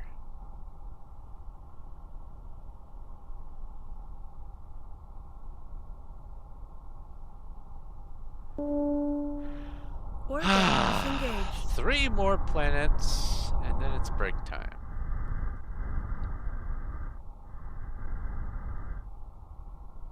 Or I might just go ahead and wrap up. It has been almost 4 hours. Oh, okay. Where are you, planet?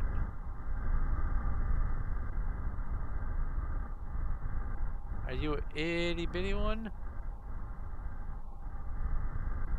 Or did I just overlook you? You're an asteroid, you're not a planet. See, there's that planet. The outermost orbit planet is there. I was just on that one.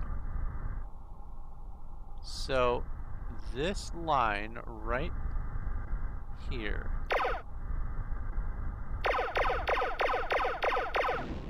Yeah, that's for sure an asteroid. So I'll have to go slow and careful.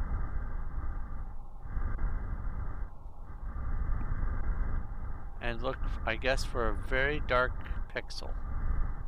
Ah, I found what I'm looking for. There we go. Solar Silicate. engines engaged.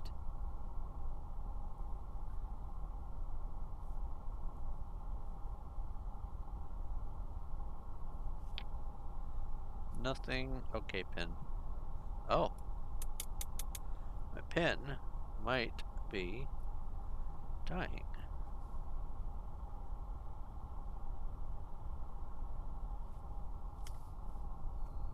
Whee! It's nighttime. Let's make it daytime. Orbit established. Proceed to hangar bay.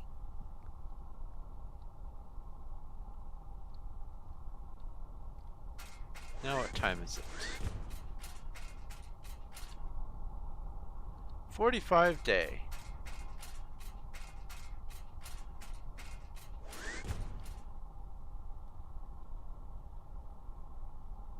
Need to, oh well, nope, wrong one.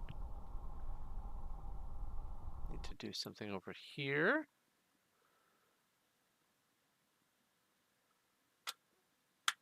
Okay. What was that about, mouse? Oh. So I need to do something. Here's what's going on. Mouse battery. Among other things.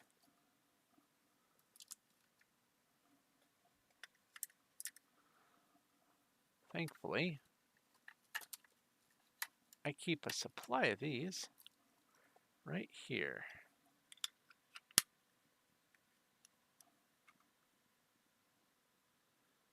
And now my mouse is moving. Okay.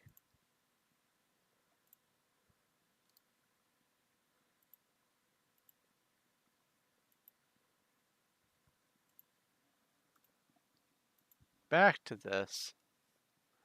Sorry about that.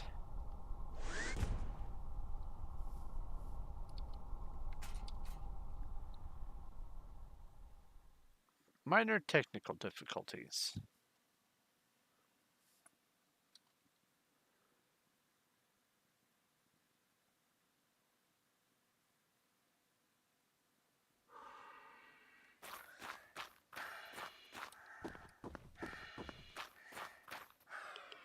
Yep, that's radiation, I think. But the temperature is too cold.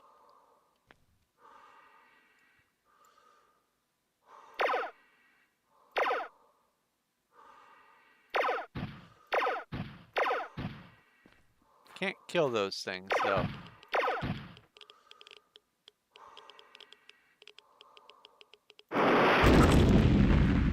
Well, you can by blowing them up. What are we doing here?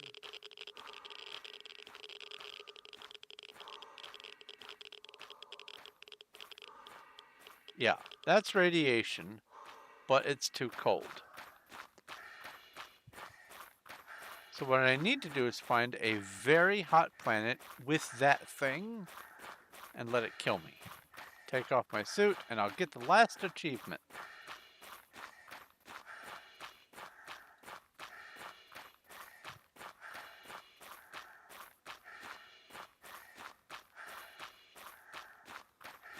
That is funny. The different pain messages that the character says, "What am I doing here?" I'm sure that's the dev.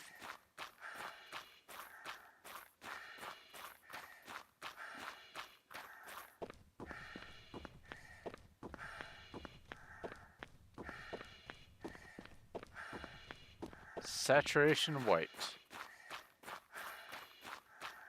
So if this planet has no frozen liquid on its surface, then the only thing I can think of is that is some frozen minerals. Or congealed minerals.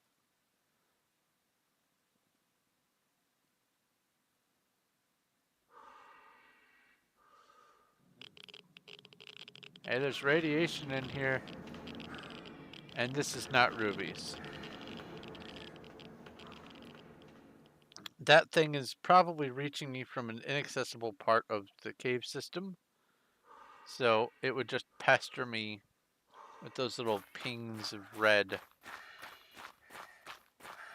But the Geiger counter, I can hear and I see the red flashes and it lets me know that there's radiation. That is going to be the hallmark for that.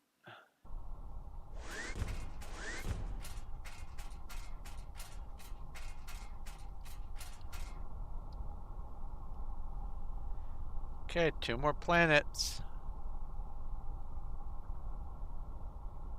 I have gotten Orbit disengaged. the ancient oxygenator and I have managed to craft the flex suit.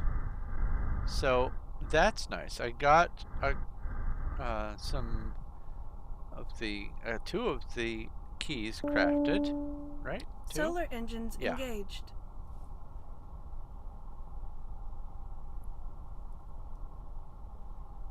Sedimentary rock, hydrogen, frozen sulfuric acid.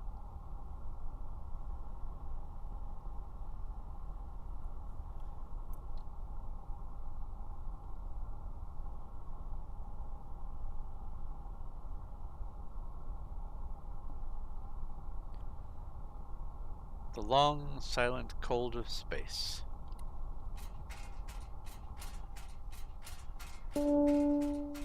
Orbit established. Proceed to hangar bay.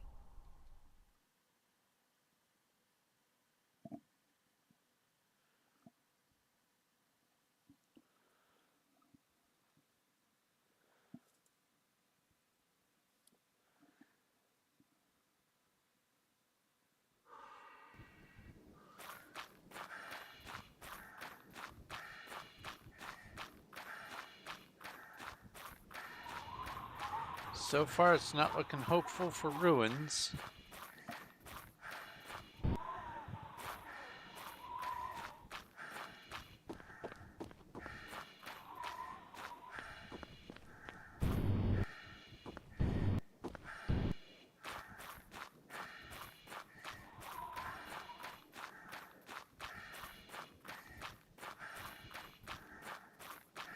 I am thrilled, though, about the ancient oxygenator. It's a good find. Between that and the flex suit, basically, my exploration is made quite simple.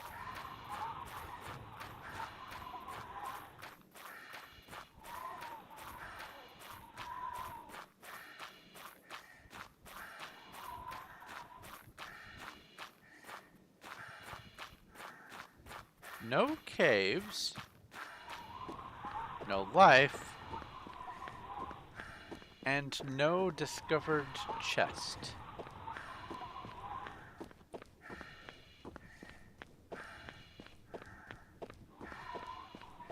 Interesting.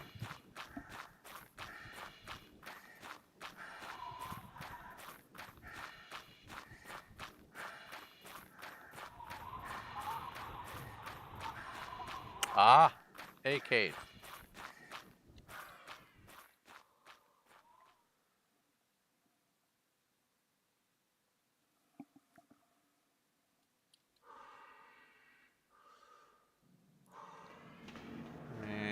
Here we go. Emerald. Nope. Meh. Meh, I say. Meh.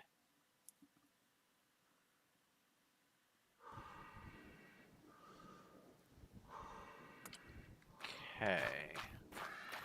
Now off to the last planet for today.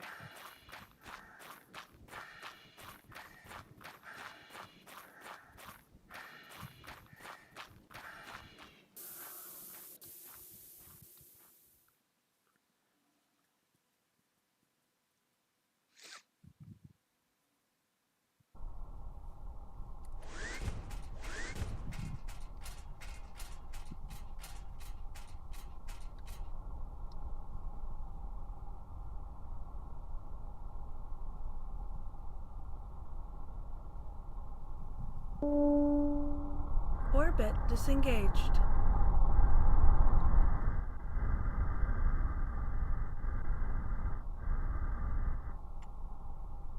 We have silicate rocks. Solar engines engaged.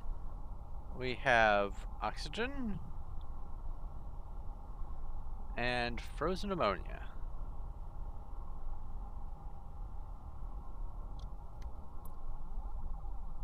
That weird that happens sounds so neat.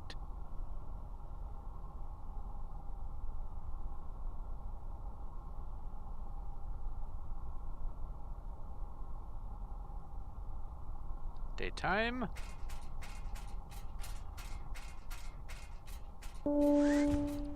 Orbit established. Proceed to hangar bay. And her voice just trails off.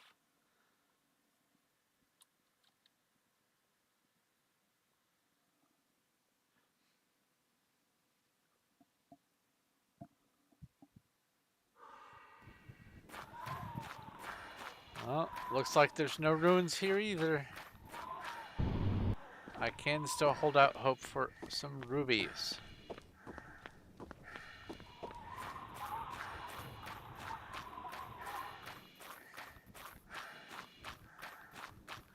So after getting the artifacts and things that I have gotten, it's going to be a lot quicker for exploring all of the planets and stuff. I am still going to need to get some blaster or pistol ammo, obviously, but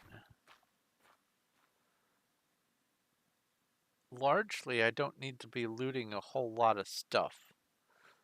There are a couple of items that will need to be crafted that will use some components that I may or may not have enough of. Rubies! So I'll do this whole cave. But as a whole, I don't need to loot all of the caves anymore.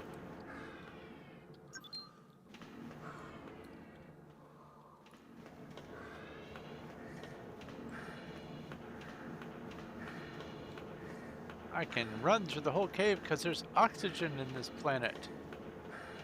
Hooray! Dead end.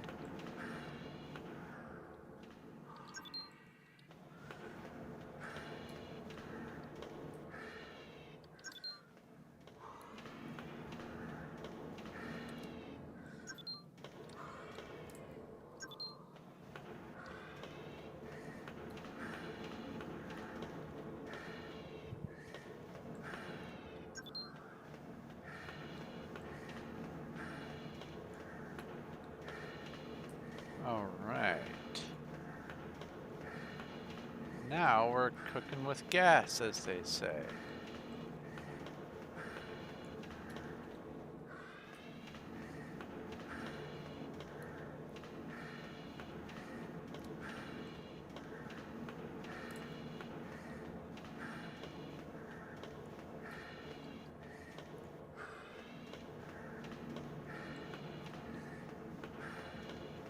Alright, well, I mean, that wasn't a whole lot of rubies, but some is better than none. Okay. I was...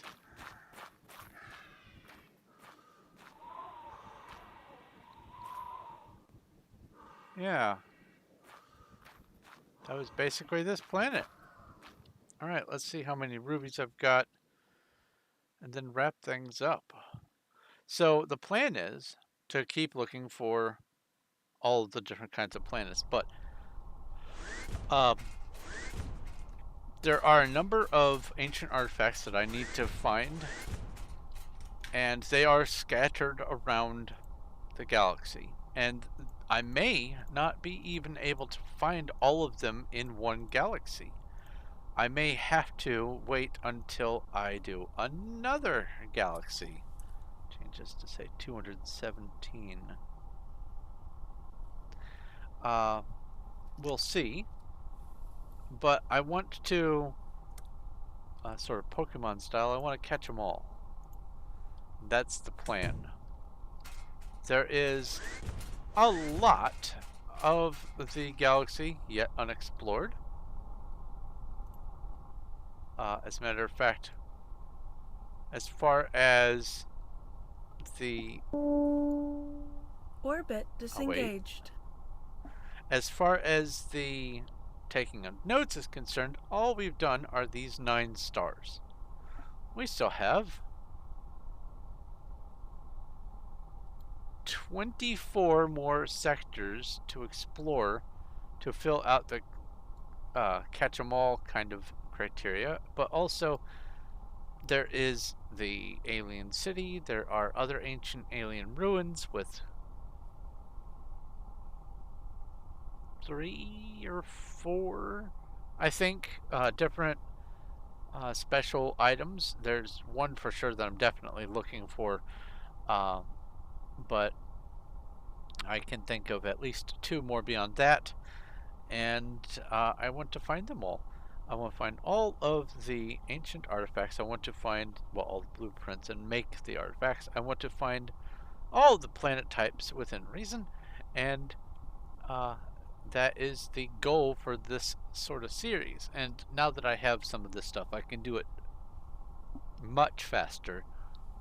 I will probably just poke my head into the caves at first, at least until I get the ruby key. And then once I get the ruby key, I will probably just land on a planet to see what there is on its surface, to see if I can maybe find the alien city or whatever. And then it's going to just start picking up the pace faster and faster and faster. The more stuff I get, the less I need to look for, and the more I can just go, alright, I'm here, is there anything here? No? Okay, go. So, at this point, it's the transition to the acceleration part of this exploration. So, the slow parts are generally over, and that's a good thing. But now that I've finished this entire sector, all 9 planets, I think this is a fantastic point for me to go ahead and wrap up. So, if you have any questions, comments, or suggestions, whether you're on the video or the stream, please leave them in the comments section below. If you have if you like this video, I'm sorry, I got ahead of myself. If you like this video and you like what I'm doing here, please do go ahead and give a like. I appreciate it, and it helps me a lot. And if you haven't already, go ahead and subscribe so that I can get to my 2,000 subscriber goal and beyond. And also, I have a Discord where if you join, do remember to pick a role. But when you join and you have picked a role, you'll be able to hang out and play games with the rest of us and participate in the things that are going on, see all the different channels that I have up for all the different subjects that interest me and others.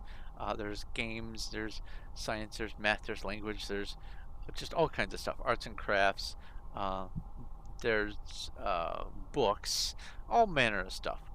But there's bunches of things to do over there, and if you want to come hang out, that's perfectly swell. If you want to just lurk, but you still want to come be part of the Discord, that's also just as swell. You are welcome to come lurk.